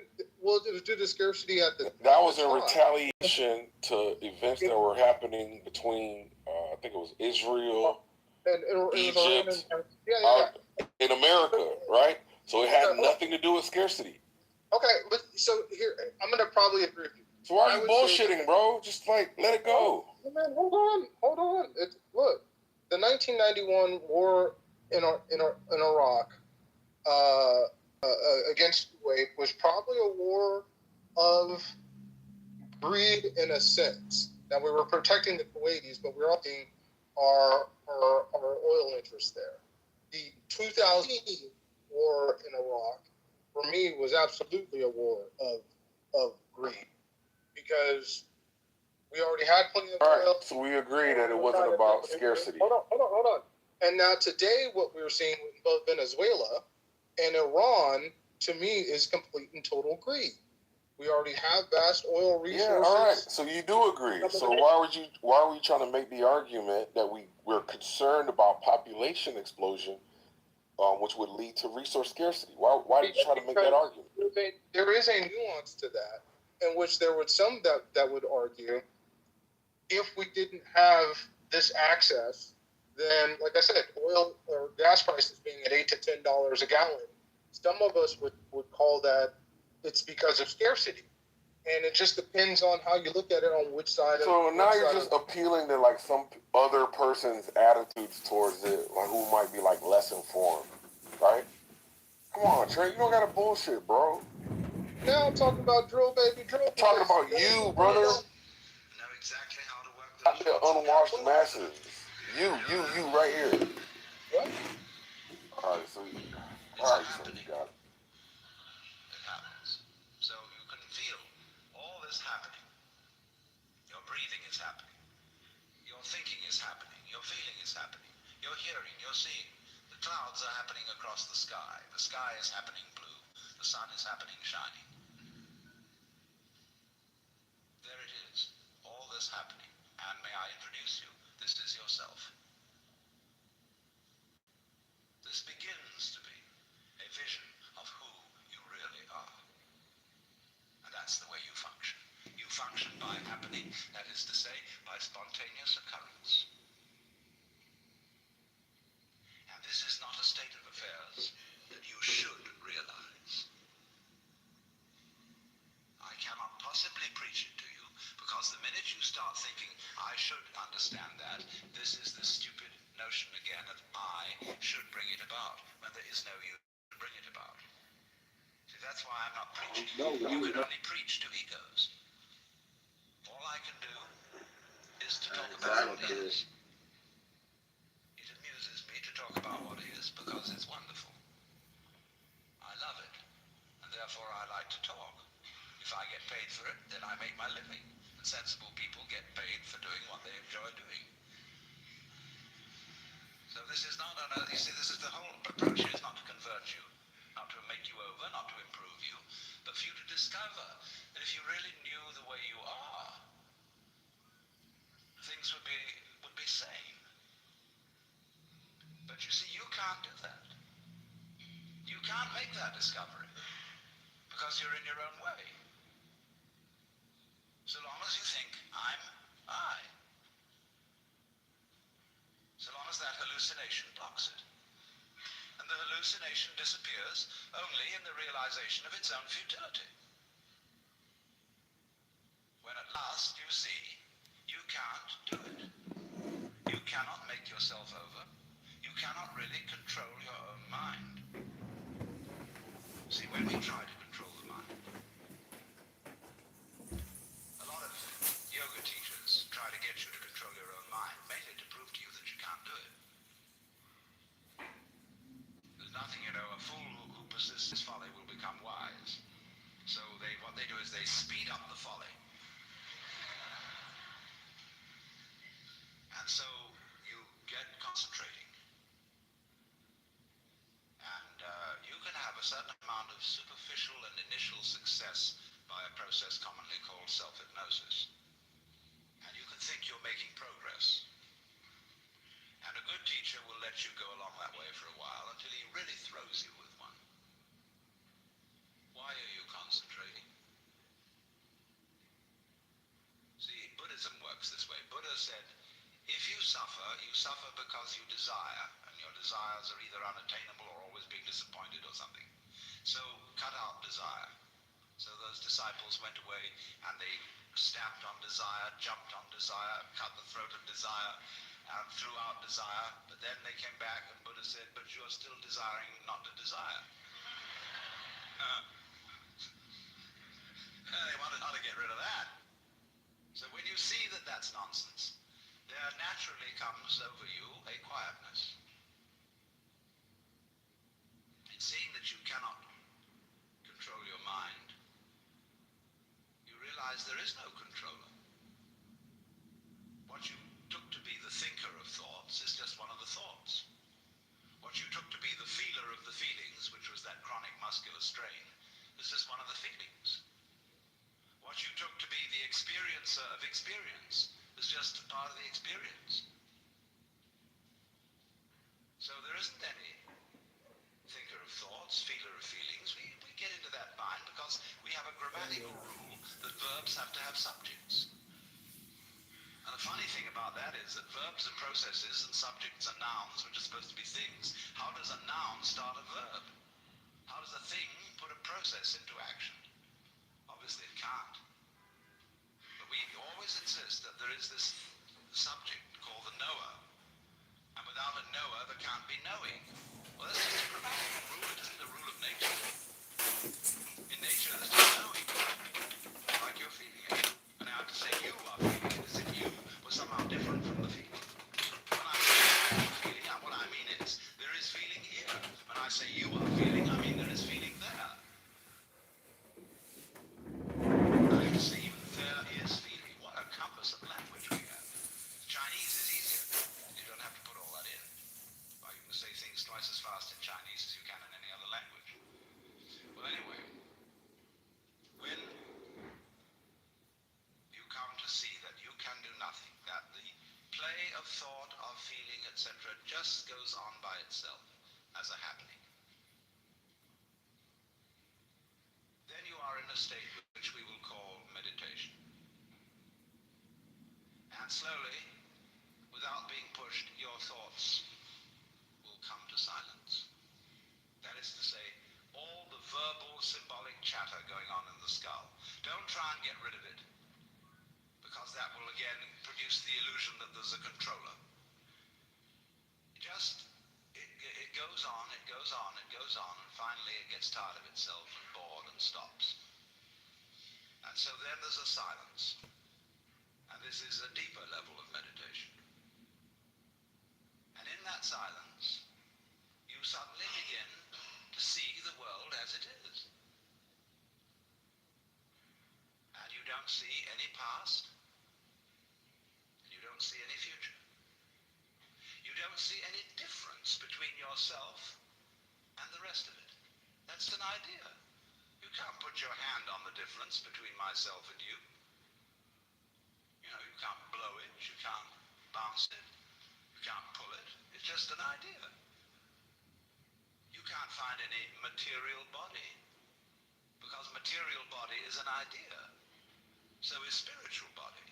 Somebody's philosophical notions. See, reality isn't material. That's an idea. Reality isn't spiritual. That's an idea. Reality is.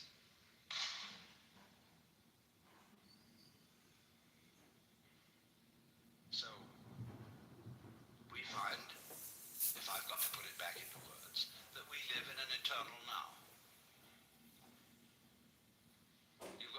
time in the world because you've got all the time there is, which is now. And you are this universe. And you feel this strange feeling when ideas don't define the differences. You feel that other people's doings are your doings. And that makes it very difficult to blame other people. If you're not sophisticated theologically, you may, of course, run screaming in the streets and say that you're God. In a way, that's what happened to Jesus, because he wasn't sophisticated theologically. He only had Old Testament biblical theology behind him. If he'd had Hindu theology, he could have put it more subtly. But it was only that rather primitive theology of the Old Testament. And that was a conception of God as a monarchical boss. And you can't go around and say, I'm the boss's son.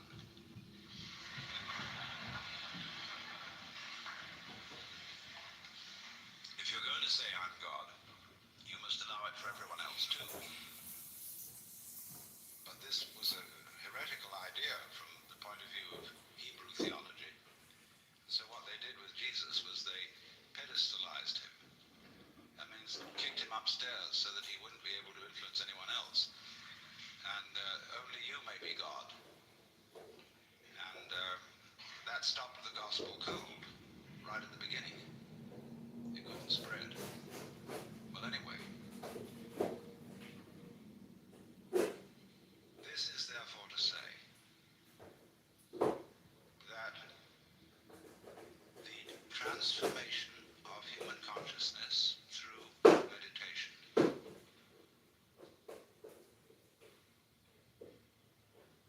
is frustrated.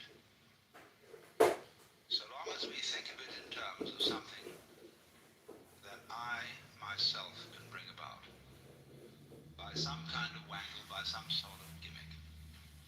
Because you see, that leads to endless games of spiritual one-upmanship and of guru competitions. Of my guru is more effective than your guru. My yoga's faster than your yoga. I'm more aware of myself than you are. I'm humbler than you are. I'm sorrier for my sins than you are. I love you more than you love me. This interminable goings on about which people fight and wonder whether they're a little bit more evolved than somebody else and so on. All that can just fall away. And then we get a strange feeling that we have never had, you see, in our lives, except occasionally by accident. Some people get a glimpse that we are no longer this poor little stranger and afraid in a world it never made, but that you are this universe, and you are creating it at every moment, because you see it starts now. It didn't begin in the past. There was no past. See, if the universe began in the past, when that happened, it was now. See, well, it's still now. And the universe is still beginning now, and it's trailing off like the wake of a ship from now. In that wake of the ship fades out, so does the past. You can look back there to explain things, but the explanation disappears. You'll never find it there. Things are not explained by the past. They're explained by what happens now. That creates the past. And it begins here. That's the birth of responsibility. Because otherwise, you can always look over your shoulder and say, well, I'm the way I am because my mother dropped me. And she dropped me because she was neurotic because her mother dropped her. Now, away we go back to Adam and Eve or to a disappearing monkey or something. We never get at it. But in this way, you're faced with it. You're doing all this. That's an extraordinary shock. So, cheer up. You can't blame anyone else for the kind of world you're in.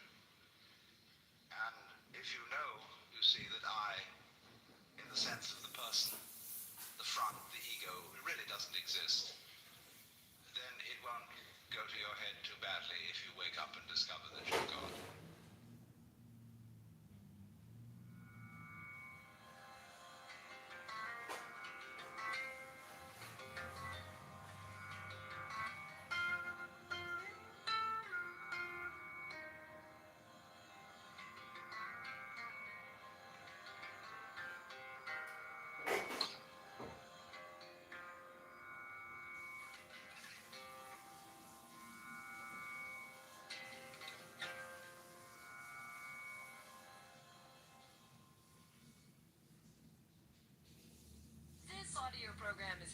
presented by Audible.com. Audible, audio that speaks to you wherever you are. Know exactly how to work those rods and cones in the retina. You do that, it's a happening. It happens. So you can feel all this happening. Your breathing is happening. Your thinking is happening. Your feeling is happening. Your hearing, your seeing. The clouds are happening across the sky. The sky is happening blue. The sun is happening shining. There it is. All this happening. And may I introduce you? This is yourself. This begins to be a vision of who you really are. And that's the way you function. You function by happening, that is to say, by spontaneous occurrence. And this is not a state of affairs that you should realize.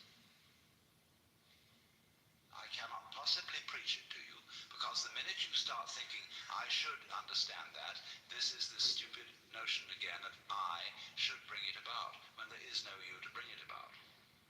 See, that's why I'm not preaching. You can only preach to egos. All I can do is to talk about what is. It amuses me to talk about what is because it's wonderful. I love it, and therefore I like to talk. If I get paid for it, then I make my living. And sensible people get paid for doing what they enjoy doing. So this is not you see, this is the whole approach here is not to convert you, not to make you over, not to improve you, but for you to discover that if you really knew the way you are, things would be sane. But you see, you can't do that. You can't make that discovery because you're in your own way. So long as you think, I'm I. So long as that hallucination blocks it. And the hallucination disappears only in the realization of its own futility. When at last you see you can't do it. You cannot make yourself over. You cannot really control your own mind.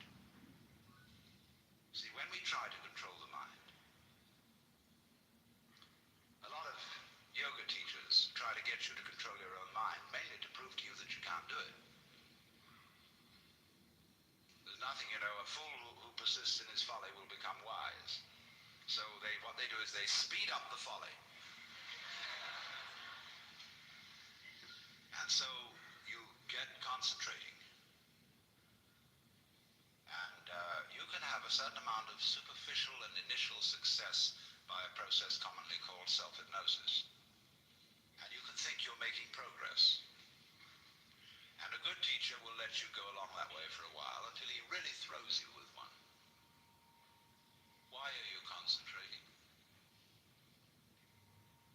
See, Buddhism works this way. Buddha said, if you suffer because you desire, and your desires are either unattainable or always being disappointed or something.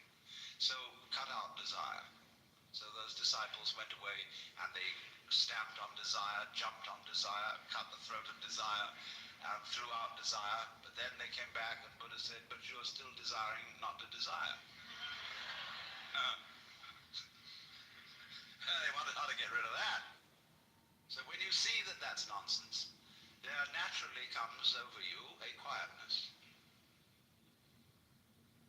In seeing that you cannot control your mind, you realize there is no controller. What you took to be the thinker of thoughts is just one of the thoughts. What you took to be the feeler of the feelings, which was that chronic muscular strain, is just one of the feelings. What you took to be the experiencer of experience is just part of the experience. So there isn't any thinker of thoughts, feeler of feelings. We get into that bind because we have a grammatical rule that verbs have to have subjects. And the funny thing about that is that verbs are processes and subjects are nouns, which are supposed to be things. How does a noun start a verb? How does a thing put a process into action? Obviously it can't. But we always insist that there is this subject called the knower. And without a knower, there can't be knowing. Well, that's just a grammatical rule. It isn't a rule of nature. In nature, there's just knowing, like you're feeling it. And I have to say you are feeling it as if you were somehow different from the feeling. When I say I am feeling, what I mean is there is feeling here. When I say you are feeling, I mean there is feeling there.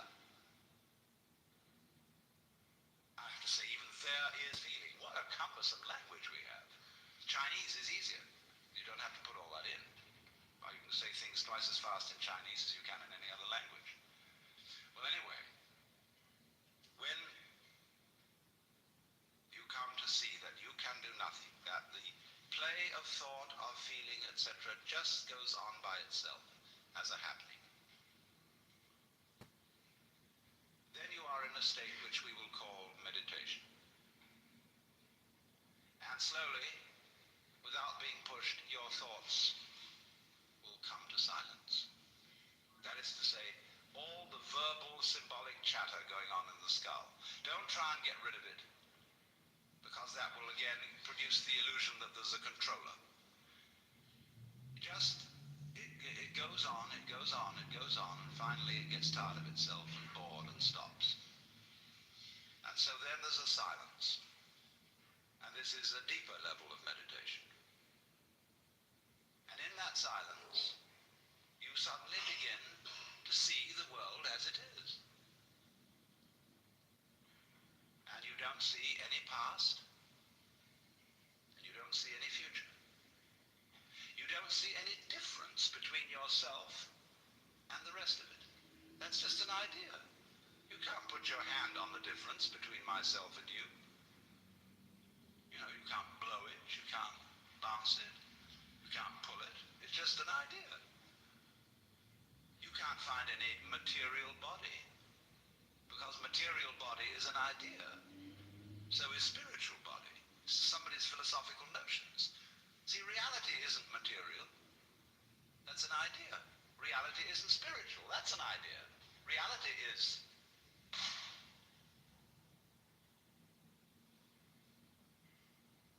So, we find, if I've got to put it back into words, that we live in an eternal now. You've got all the time in the world, because you've got all the time there is, which is now. And you are this universe. And you feel this strange feeling when ideas don't define the differences. You feel that other people's doings are your doings. And that makes it very difficult to blame other people. If you're not sophisticated theologically, you may, of course, run screaming in the streets and say that you're God.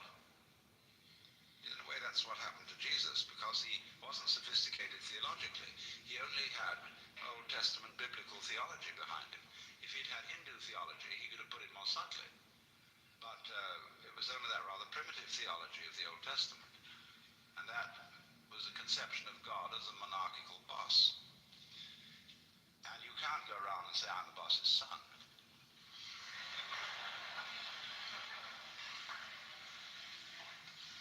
If you're going to say I'm God, you must allow it for everyone else too. But this was a heretical idea from the point of view of Hebrew theology. So what they did with Jesus was they pedestalized him. That means kicked him upstairs so that he wouldn't be able to influence anyone else. And only you may be God. And that stopped the gospel cold right at the beginning. It couldn't spread. Well, anyway, this is therefore to say that the transformation of human consciousness through meditation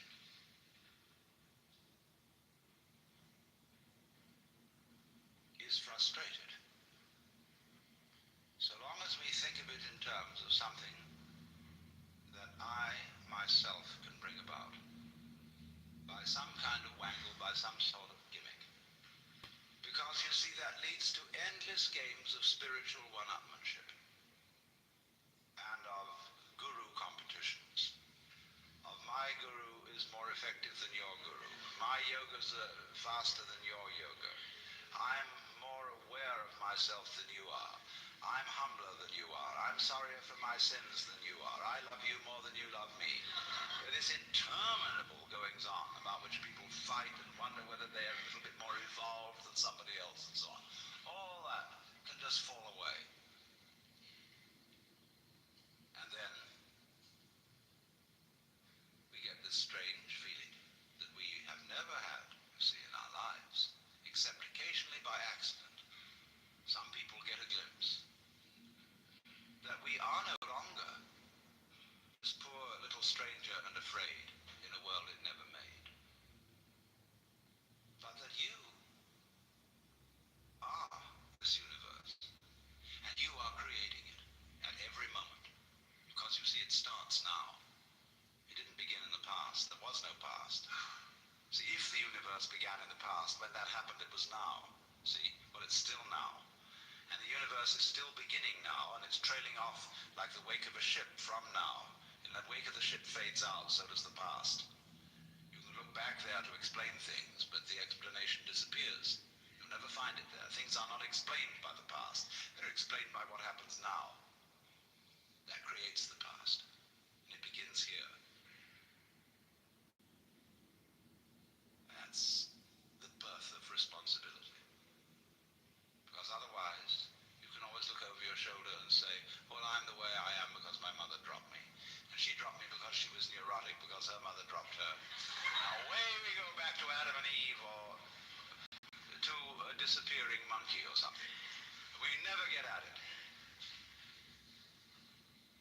But in this way, you're faced with it. You're doing all this. And that's an extraordinary shock. So, cheer up. You can't blame anyone else for the kind of world you're in. And if you know, you see that I, in the sense of the person, the front, the ego, it really doesn't exist, then it won't go to your head too badly if you wake up and discover that you're God.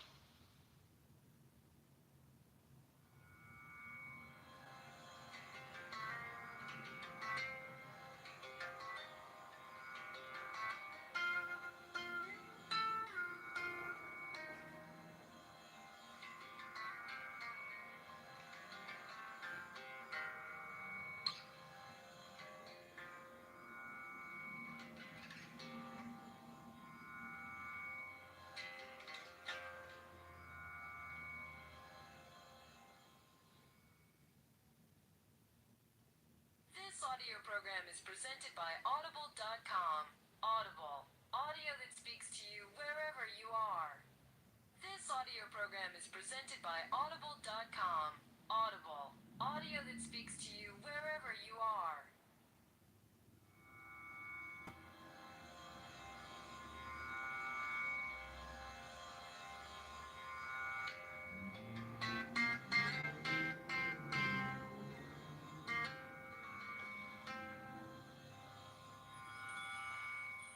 Sounds True presents You're It on Hiding, Seeking, and Being Found, an anthology of selected archival recordings by stand-up philosopher Alan Watts.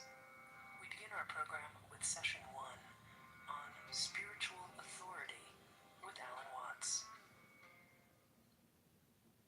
I may take the liberty of beginning by saying something about myself and my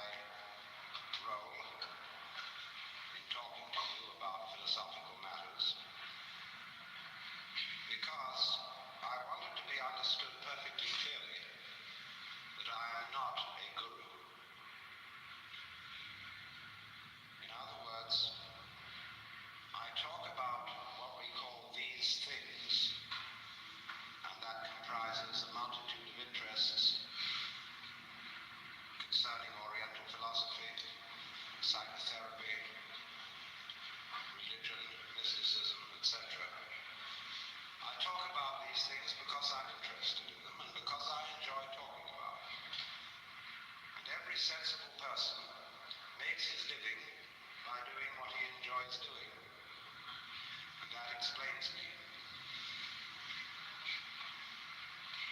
Now, in saying therefore that I am not a guru, that means also that I'm not trying to help you or improve you. I accept you as you are. I'm not out therefore to save the world.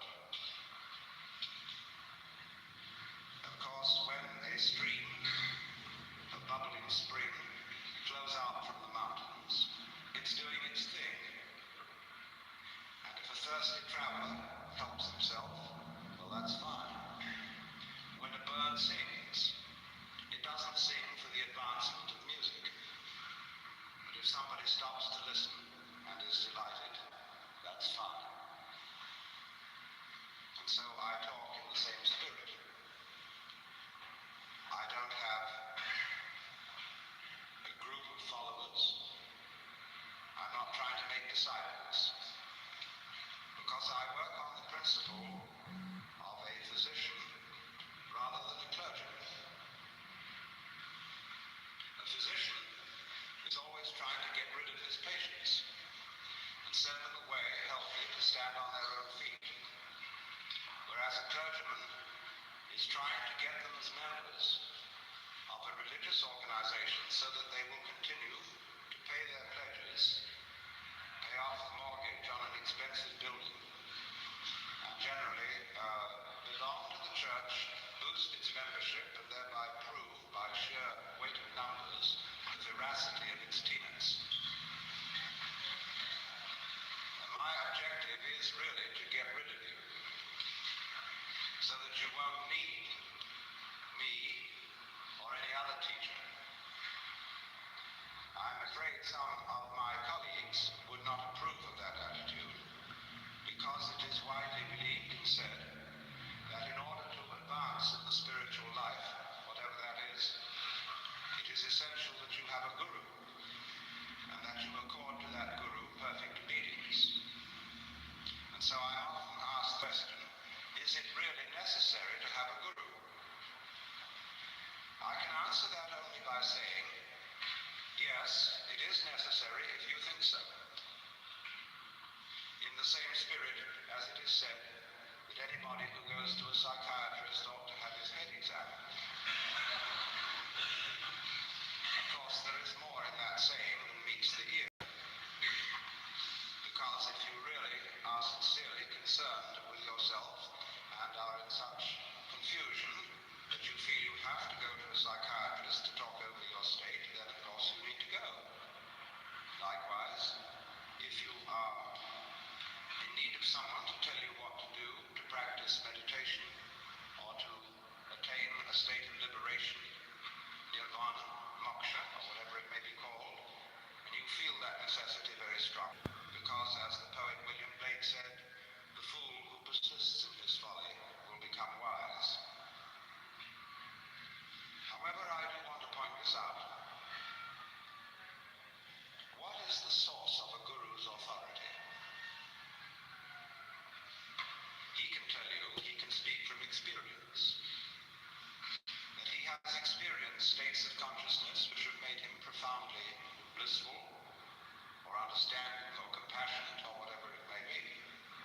And you have his word for it. And you have the word of other people who likewise agree with him.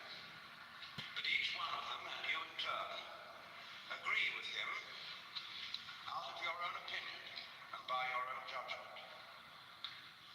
And so it is you that are the source of the teacher's authority. And that is true whether he speaks as an individual or whether he speaks as the representative of a tradition or a church.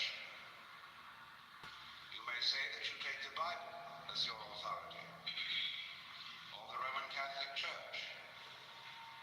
And the Roman Catholic following very often says that the individual mystical experience is not to be trusted because of its liability to be interpreted in a whimsical and purely personal way, and that it has to be guarded against excesses by the substantial and objective traditions of the Church.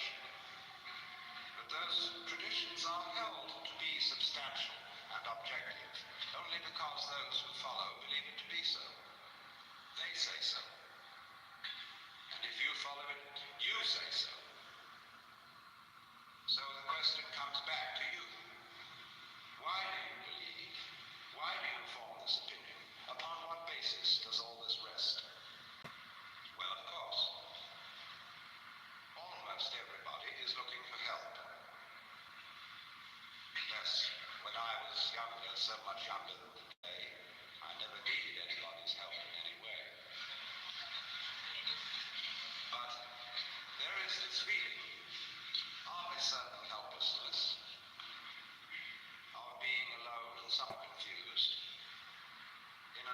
unpredictable, wayward, external world of happenings.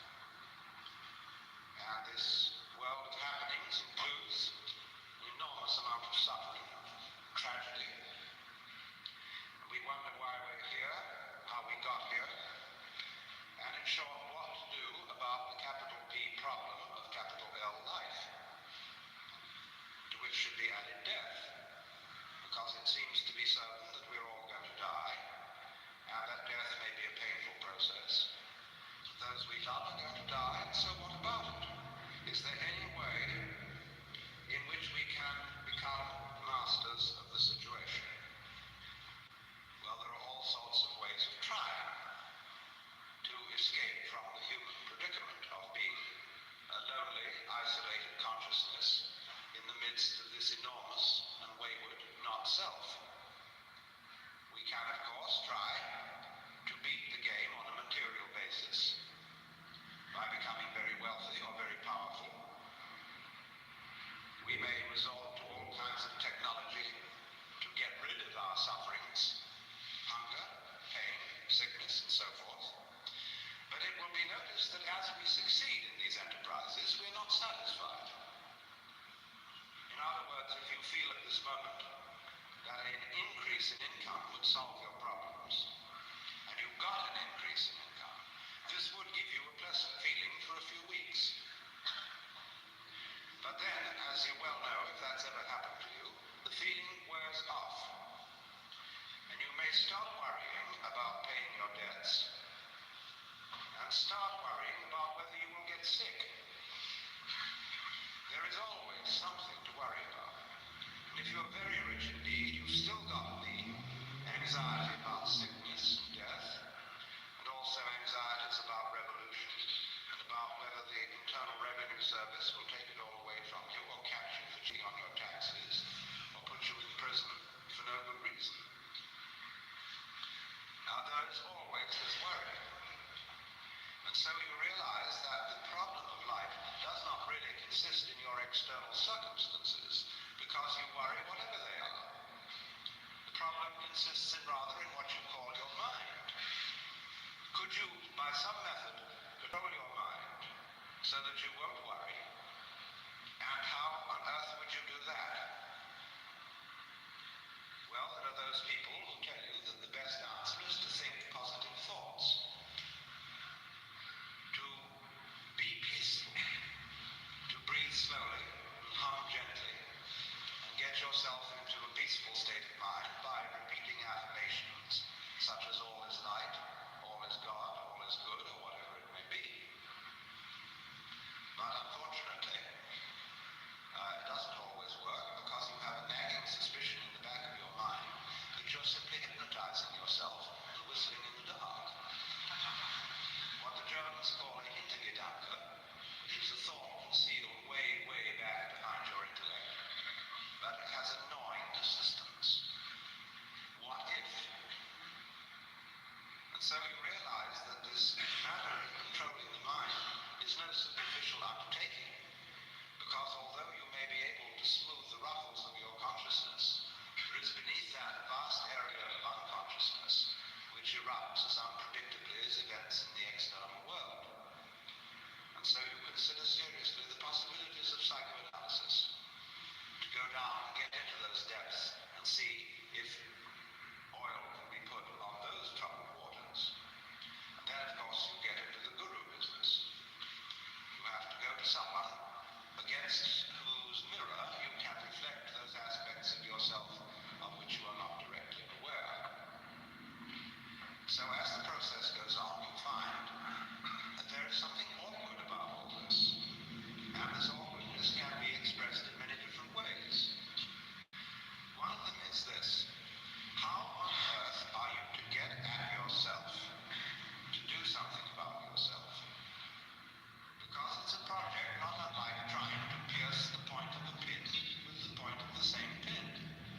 so, you're likely to land with a bang on your fanny and be lower down than you were in the first place. So that problem continually arises, and it has arisen historically in all the great religious traditions. We find it in Christianity, in the debate between St. Augustine and Pelagius. And Pelagius said that if God had given us a commandment to love him and to love our neighbors, he would not have done so unless we could obey it. St. Augustine countered and said, yes, but the commandment was not given in order for it to be obeyed. God never expected that it would be obeyed, because we were incapable of loving anyone but ourselves. The commandment was therefore given to convince us of our sinfulness, from which we could be rescued only by divine grace, that is to say, by the infusion of our souls with a power beyond them. And that was more or less the doctrine for which the Church settled. The puzzle has always been, therefore, how to get grace. Because grace is apparently freely offered to all, but some people seem to get it and some don't. With some the medicine takes, and with others it doesn't. Why? Well, apparently you have the power to resist grace. But if you do, you also have the power not to resist it. We would like, therefore, to know how not to resist it and to be open. And there you see we're back at exactly the same problem with which we began. It's like saying you must relax. Damn you. Let go. Give in. And I know I ought to give in. I know I ought to let go and abandon my will to the divine will. But as St. Paul put it so well, to will is present with me. But how to do that which is good, I find not. For the good that I would, I do not. And the evil that I would not, that I do. In other words, we all come down to a basis in ourselves, which we will call, so first of all, since we are in a Jewish temple, the Yetzer Hara, or the wayward spirit, which God is supposed to have put into the soul of Adam, or in my translation, our element of irreducible rascality, where we are all basically scamps. And if you haven't found that, you're very unconscious. I know all sorts of people who are full of outward love. But of course, it always turns up that they need money. And when it comes to money, the virtue flies out of the window. So we do have that element in ourselves. We know it very well. And the question is, therefore, once again, how can it be transformed? But if the transformer is the one who is afflicted, who transforms the transformer? It's the old problem of who guards the guards, who polices the policeman, who governs the government. And it seems perfectly insoluble for that reason alone that it is a vicious circle. There's a great deal of talk about two selves, the lower self or ego, the higher self called the spirit or the Atman. And the duty of the Atman seems to be to transform the wretched little ego. Well, sometimes it does, but a lot of times it doesn't. So we ask, why doesn't so-and-so's Atman succeed in getting through? Is his ego too strong? If so, who will weaken it? Is his Atman too weak? And if so, why? For surely aren't all Atmans the same? The puzzle remains. So let's take a look at what we're trying to accomplish. We're trying to get better. We're out after that type of experience which we will call the positive, the good, the light, the living. And to get away from the negative, the evil, the dark, and the dead. Unfortunately, however, human experience, human consciousness, knows, by contrast, we are equipped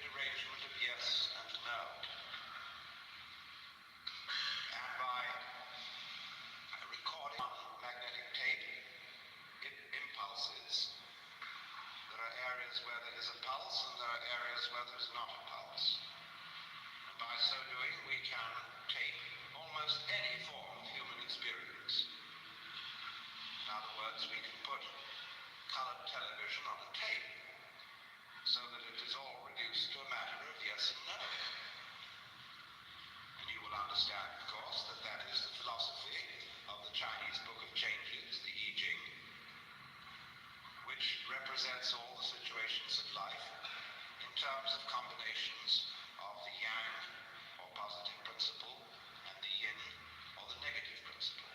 Interestingly enough, a Latin translation of the I Ching was read by the philosopher Leibniz. And from this he invented binary arithmetic, wherein all numbers can be represented by 0 and 1. And that is the number system used by the digital computer, which lies behind all our electronic ingenuity. This great extension of the nervous system, which is based on the same principle. But you see what we are trying to do. We are trying to have yang without yin. We are trying to arrange a life game in which there is winning without losing. Now, how can you arrange such a state of affairs? A game in which everybody wins would end up, as W.S. Gilbert put it, when everybody is somebody, then no one's anybody. If we are all equally happy, it is impossible to know that we are happy, because a certain flatness comes over everything. If we lifted up all valleys and lowered all mountains, we should have the sort of thing they're attempting to do with bulldozers in the Hollywood Hills, to the destruction of the ecology, in ghastly fulfillment of the biblical prophecy that every mountain, every valley should be exalted, and every mountain laid low, and the rough places made plain. And I'm sorry to say it was Isaiah who was steady who made that remark.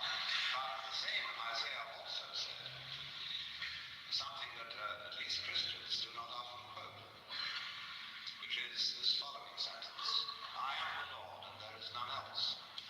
I form the light and create the darkness. I make peace and I create evil. I, the Lord, do all these things. In spite of which, everybody is busy trying to be good, not realizing that we would not recognize saints unless there were sinners, or sages unless there were fools. And there is no way out of that dilemma. That is why Buddhism represents existence in terms of a wheel called the Bhava Chakra, the wheel of becoming, of birth and death. And on the top of that wheel, there are Deva people, whom we would call angels. And at the bottom of the wheel, there are Naraka, or tormented people, in purgatory. And you go round and round. Now this way, now that way. It's really like a squirrel cage, where you're running and running and running to get to the top. And yet, you have to run faster and faster to stay where you are. And that's why there is always the sense of the more you succeed in any scale of either worldly or spiritual progress, the more you have the haunting feeling that you're still in the same place. So you think, now there must be some way out of that. Perhaps there's something ambitious, proud, and wrong in aspiring to be enlightened or compassionate. Perhaps there's a great dose of spiritual pride in that I, by my efforts, could make myself into a Buddha or a saint. And therefore, perhaps the thing to do is to try to eliminate all desire. Not only the desire for worldly success, but likewise the desire for spiritual success. For the Buddha proposed that desire was the root of suffering, and therefore suggested to his hearers that if they eliminated desire or clinging, they might cease from suffering. But you must realize that the so-called teachings of the Buddha are not in the sense that the Jews and the Christians and the Muslims have doctrines. They are proposals. They are the opening steps in a dialogue. And if you go away and try not to desire in any way, you will very quickly discover that you are desiring not to desire. And so we very rapidly come to a situation where you discover that with regard to your own transformation, everything you try to do about it doesn't work. It may have some sort of temporary success to make you feel better, but again and again you come back to the same old gnawing problem. And that is why people interested in spiritual things tend to move from one sect to another, from one teacher to another, always hoping that they will meet one who has the answer. Of course, then there are many teachers who say, indeed, there is nothing you can do. And yet, therefore, you have to practice non-doing, as the Taoists call it, wu wei, non-striving. But then you find in turn that it's extraordinarily difficult not to strive. It's like trying not to think of a green elephant. And immediately you think of it. And so you come to the dismal conclusion that you can neither achieve what you want to achieve, that is to say, liberation from the alternation of the opposites by striving, nor can you achieve it by not striving. And thereby you have learned that you cannot concentrate on purpose. It's like trying to be unself-conscious on purpose, or to be genuine on purpose, or to love on purpose. When you say, I ought to love, well, that puts you in a double bind. When we say of a person, well, he's trained himself to be deliberately unself-conscious, or he has very disciplined spontaneity. But what we were looking for was somebody whose spontaneity was genuine, so that the scaffolding would show. And we believe that there are such people, like children, but they don't know how interesting they are. And when they find out, they become brats. Imagine for a moment that it was your privilege to have a brief interview with God, in the course of which you're allowed to ask one question. What would you ask? Now, you would have to think this over very carefully, because this golden opportunity would come to you only once. And you would have to be most careful that you didn't ask a silly question. Well, you might try God out with a Zen Buddhist koan, such as, beyond the positive and the negative, what is reality? And the Lord would turn to you and say, my dear child, your question has no meaning. And you wouldn't have the opportunity to think up a meaningful one and come back. So perhaps you should have asked, what question should I ask? And the Lord would say to you, why do you want a question? See, it seems you do want one, don't you? Because you feel that something is wrong if you don't have a problem. Well, you've got one. That is the insoluble problem of trying to win without losing. Now, as long as you can keep that problem, you'll be busy. Only, however, until you see that it can't be solved. But there are all sorts of ways of presenting that problem in such a way that you cannot see that it's meaningless. And the better gurus are very clever at bringing these ways out. You may see, for example, if you are invited to practice intense concentration, that after a while you find yourself thinking about concentrating,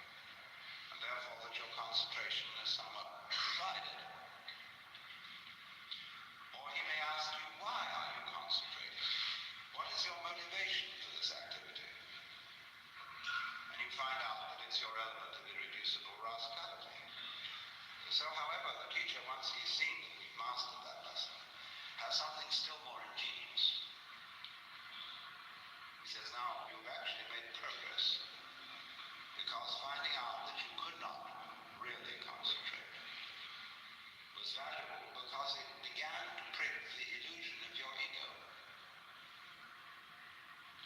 But you've only got your foot in at the door. Beyond this are many, many higher things to be done, and you must redouble your efforts. And so, of course, you apply yourself all the more, again and again, on all sorts of tricks that these old gentlemen can come out with. And you will keep at it just as long as he can make you fall for it. But in the end, you see that it was all tricks. As the great Zen master Rinzai said, well, after all, there was nothing much in Obaku's Buddhism. And he went on to explain to his students that the art of Zen, or teaching Zen, is like deceiving a child with an empty fist. You know, you treat a child by pretending you've got something very precious in your fist. And you can play a game for an hour, provoking the child to ever greater enthusiasm to find out what you've got. And in the end, the revelation is that there was nothing there. So many people say, in the course of their Zen training, I realized there was nothing to realize. It was all there from the beginning. Because you see, standing opposite to the realization that you can't do anything about it, and equivalently that you can't do nothing about it, comes, of course, the awakening that the reason for that is there is no you separate from you. In other words, when you try to control your thoughts or control your feelings, there is no difference between the thoughts and the controller. Because what you call the thinker is simply your thought of yourself. The thinker is a thought among thoughts, and the feeler is a feeling among feelings. And trying to control thoughts with thoughts is like trying to bite your own teeth. So you found that out.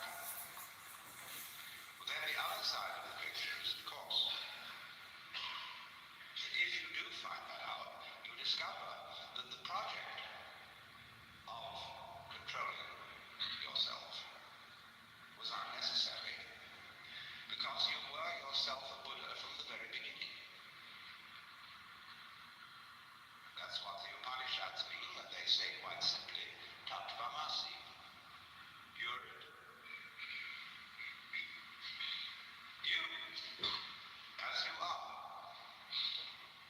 Now, how can you conceive that? Supposing you let your imagination go and really think through what you would like to happen. Imagine the most gorgeous state of bliss that you could conceive, where there are no worries, no anxiety, no haunting future with unpleasant consequences. You're in control of the whole works, and you're sitting on your lotus, perfectly content. And I ask you seriously, is that really what you want? You're quite sure that's what you want? Imagine now, let's get this situation straight. You've got everything you want. You're in the highest possible spiritual state that you can conceive. And yet, I haven't really surrendered myself. Because I know it all.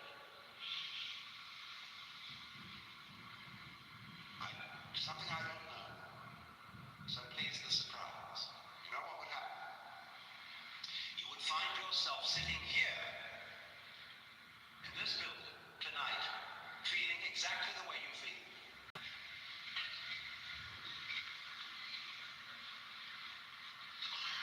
There's your answer. don't you have it all? No. You have the feeling of yourself.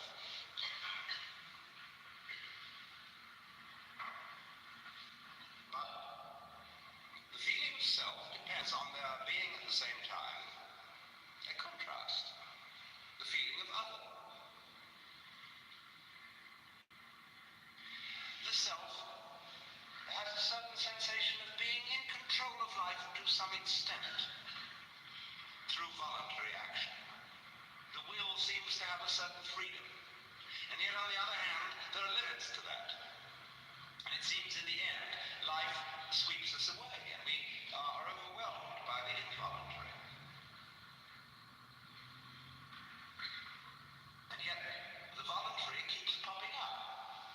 New voluntaries come into the world with every baby. So you see, you couldn't have the experience you call being a voluntarily acting self without the contrast of the involuntary happening. Now, do you want to be without the involuntary happening? You want to get rid of that? All right. If you get rid of it, you won't have the experience of the voluntary self. Or would you like to turn it the other way around? Would you like to have the experience of no voluntary self? And on the other hand, everything just happens. Well, then you say, well, I'm not sure about that. Because then I would feel at first that I was floating. See, that I had no further responsibilities. That I was just walking on air. And we do get that feeling sometimes. If you take the ideas of determinism and fatalism to their final conclusion, you do have that sense of freedom from all responsibility. Freedom from worry and care. And you float along for a while, but it wears off. You don't somehow seem to be able to follow out that philosophy consistently. Especially if you have children.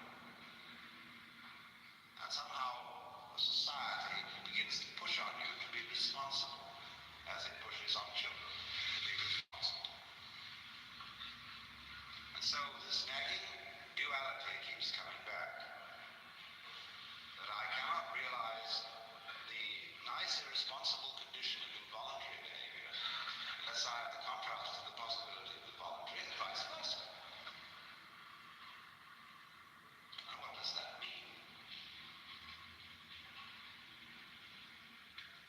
Obviously, it means that these two aspects or sides of our experience, which we can call the voluntary and the involuntary, the knower and the known, the subject and the object, the self and the other, although appearing to be two, are indeed one. Because you can't have one without the other. And when that state of affairs arises, you know at once that there's a conspiracy. That two things which look as different can be, are for that very reason the same.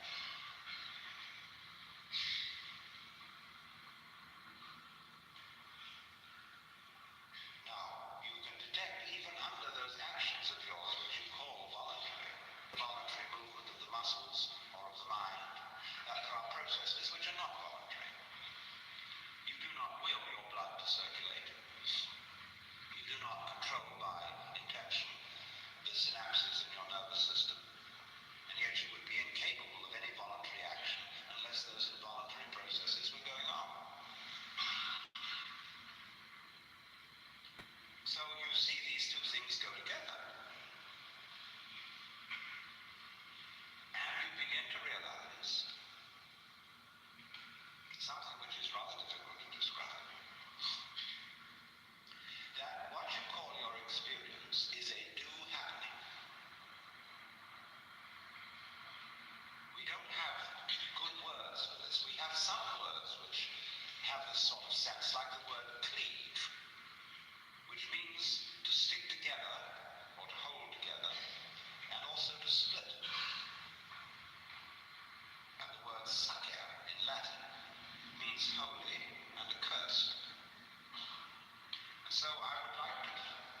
knows? We all should find some word for a new happening. Because it's all a new happening.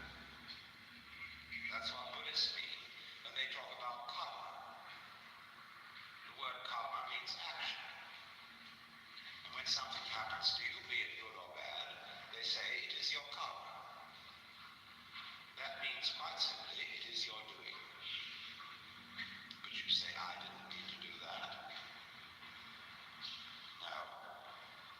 One school of thought will explain it by saying, but you see, you did something in a former life, or at a former time, which now has this consequence. But that's a very superficial understanding of karma. You don't need to believe in reincarnation to understand karma. Karma is simply that you don't let your left hand know what your right hand is doing. That with one aspect, you are doing what you call the environment.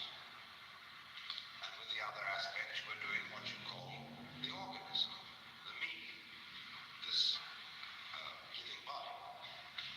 Because you cannot conceive possibly the existence of a living body with no environment. That is the clue that the two are basically one. Like the two poles of a magnet. North is quite different from south, and yet it's all one magnet. So in precisely the same way, you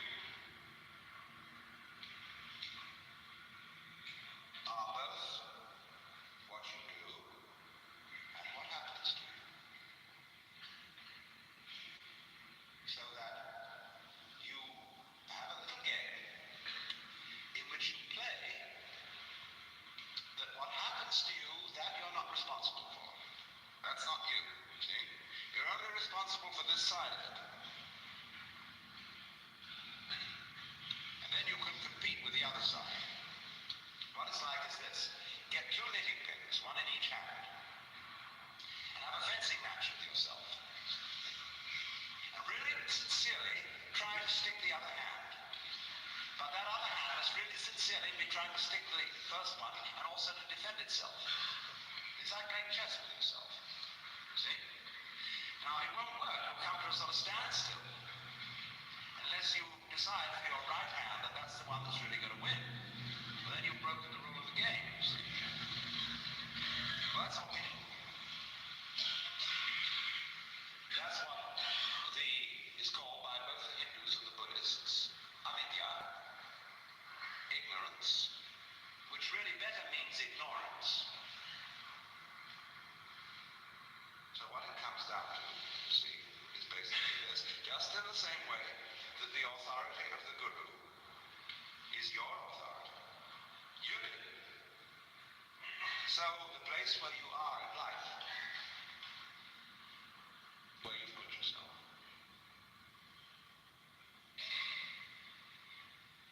and just as on the surface of the sphere, every point may be regarded as the center of the surface, so every place may be regarded as the true place, and everyone's in his true place.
and stuffing people. Congratulations.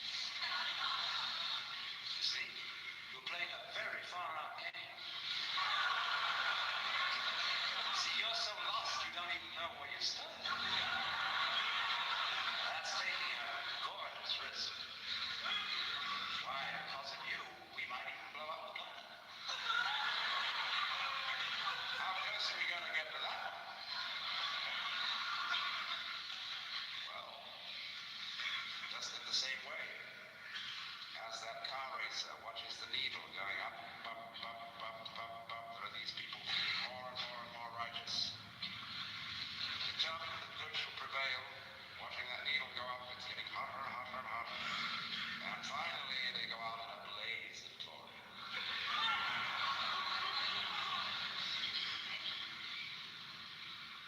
And when the dust settles, you say, whew, that was the closest we could. I mean, that was quite a dream we've woken up from. See, where will we go next? See, because that's the point. That's why I would say that my function is liberative. I want you to see that it's you. It's not me. It's not Swami so-and-so. It's not Buddha so-and-so. It's not Saint so-and-so. It's you. You do it. As Sir Edwin Arnold put the words into the mouth of the Buddha, you suffer from yourselves. None else compels. None other holds you that you live and die and whir upon the wheel and hug and kiss its spokes of agony, its tire of tears, its name of nothingness. And when one of the old Zen masters went to his teacher and said, what is the way to liberation? The teacher said, who is restraining you? He said, no one. If so, why should you ask for liberation? It all bounces back. What do you want? Do you know what you want? Can you think it through? Say exactly what you want. Invariably, you'll get back to the place where you are. Because what you say you want is always the symptom, the expression of what you are now.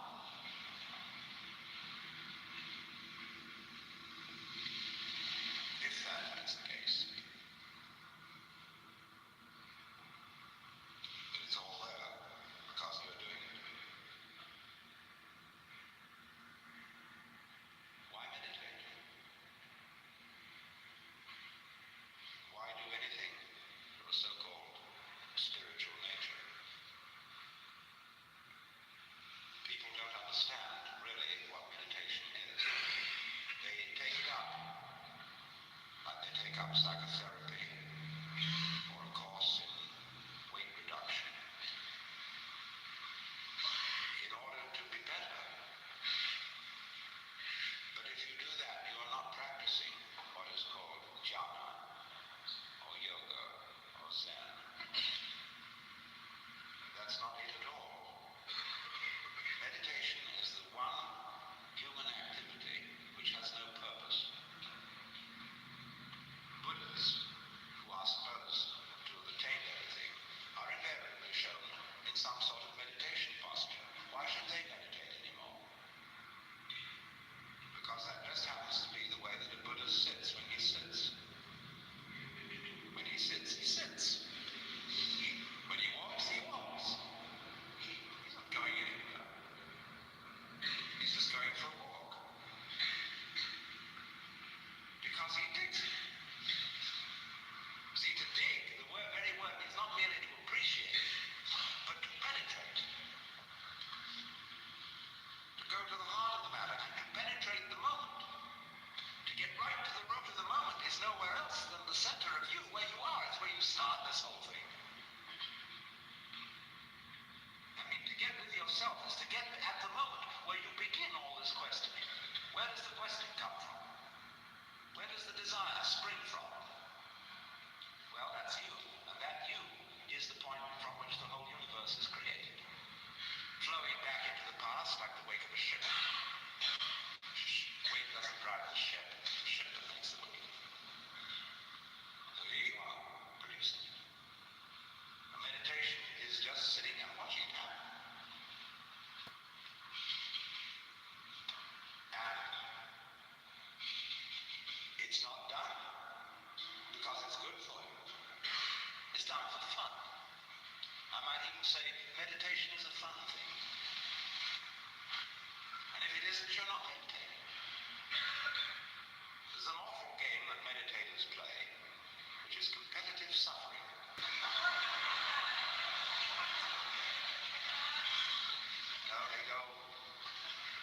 someplace where they sit for hours on end until their legs ache and practically fall off.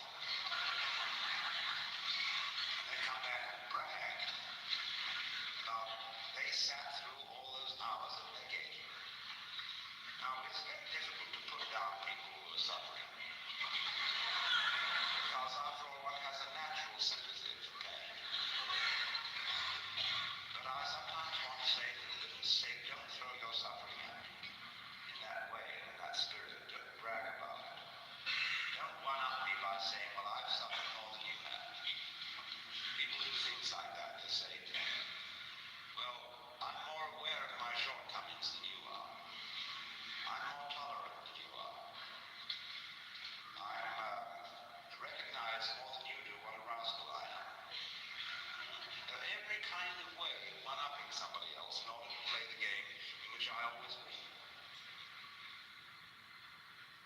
So once we get into that kind of thing with the meditation scene, we get into hierarchies and ranks and degrees, and who has attained number 7, who has attained number 9, and the expert guru will always put a stage higher than anybody's thought of, so as to see how far your ambition will run. So this goes on endlessly, endlessly, endlessly, until you suddenly wake up and begin real meditation by realizing that you were there, that you do really meditate all the time by virtue of existing all the time. Only you miss that eternal now by always looking for something next minute, expecting a result. Now you can't say, let me not expect a result, because one does anyhow. So you may just as well sit and enjoy it.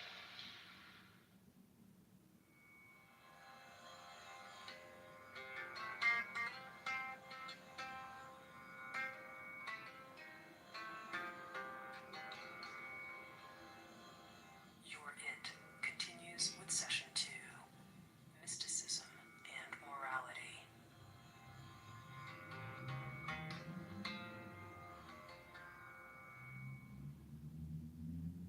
When I use the word mysticism, I'm referring to a kind of experience, a kind of, shall we say, state of consciousness, which seems to be as prevalent among human beings as measles. It's something that simply happens, and we don't know why it happens, and although there are all sorts of techniques which claim to be able to promote it, and which are more or less successful in doing so, and sometimes rather less than more, nevertheless there is this peculiar thing that happens to people, and it's been recorded as far back in time as we have any recording at all. And that is coming over people the peculiarly convincing sensation that their ordinary sense of individuality, of personal identity, is transcended. And the individual suddenly feels an experience that actually it could be described from a number of quite different points of view. But we could add up these dominant characteristics. That instead of the ordinary feeling that I as an individual confront a world that is foreign to me, that is not me, in this kind of experience, I find myself to be of one and the same nature or identity as the world outside me. In other words, I suddenly feel no longer a stranger in the world, but as if the external world were my own body. The next aspect of the feeling is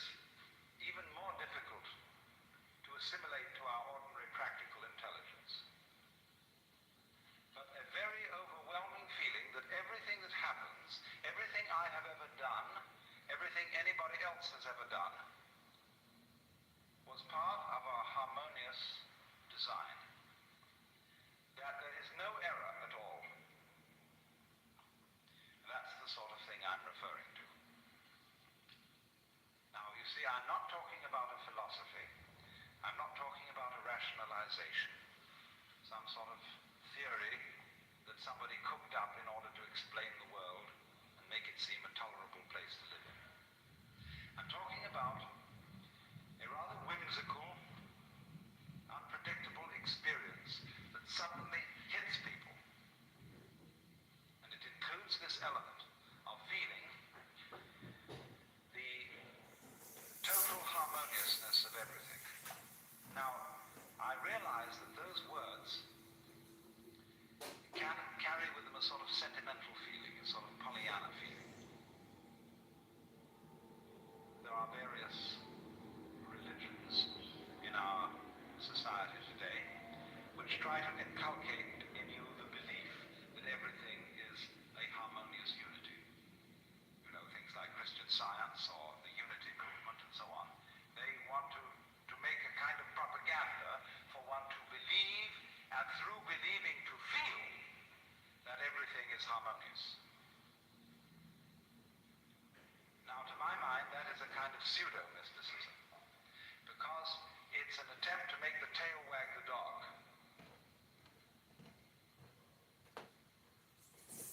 To make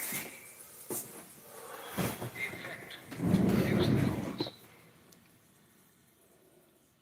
Because this sensation of things being harmonious somehow never brought about by insisting to yourself that that is so. Because when you do that, when you would say to yourself, all things are light, all things are God, all things are beautiful, etc. Now, number 15 is when we get into the book. Actually, by doing that, you're implying that they're not. One of the things that I follow, they cover like this day in history. One of the black men in the South was castrated just to threaten the civil rights workers.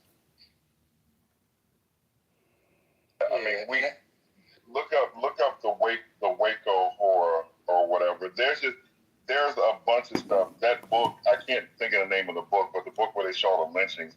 I'm just saying, for him to come in here and drop 6 particular instances where some lies were told, just literally, please don't go nowhere with that. Just if you want to talk about what happened with the Southern Poverty Law Center, like let's talk about that and let's like take it. Just don't follow that, please. That was some bullshit. And the Tawana Briley case, I mean, that happened in '87. He's talking about it was on Clubhouse. Has Clubhouse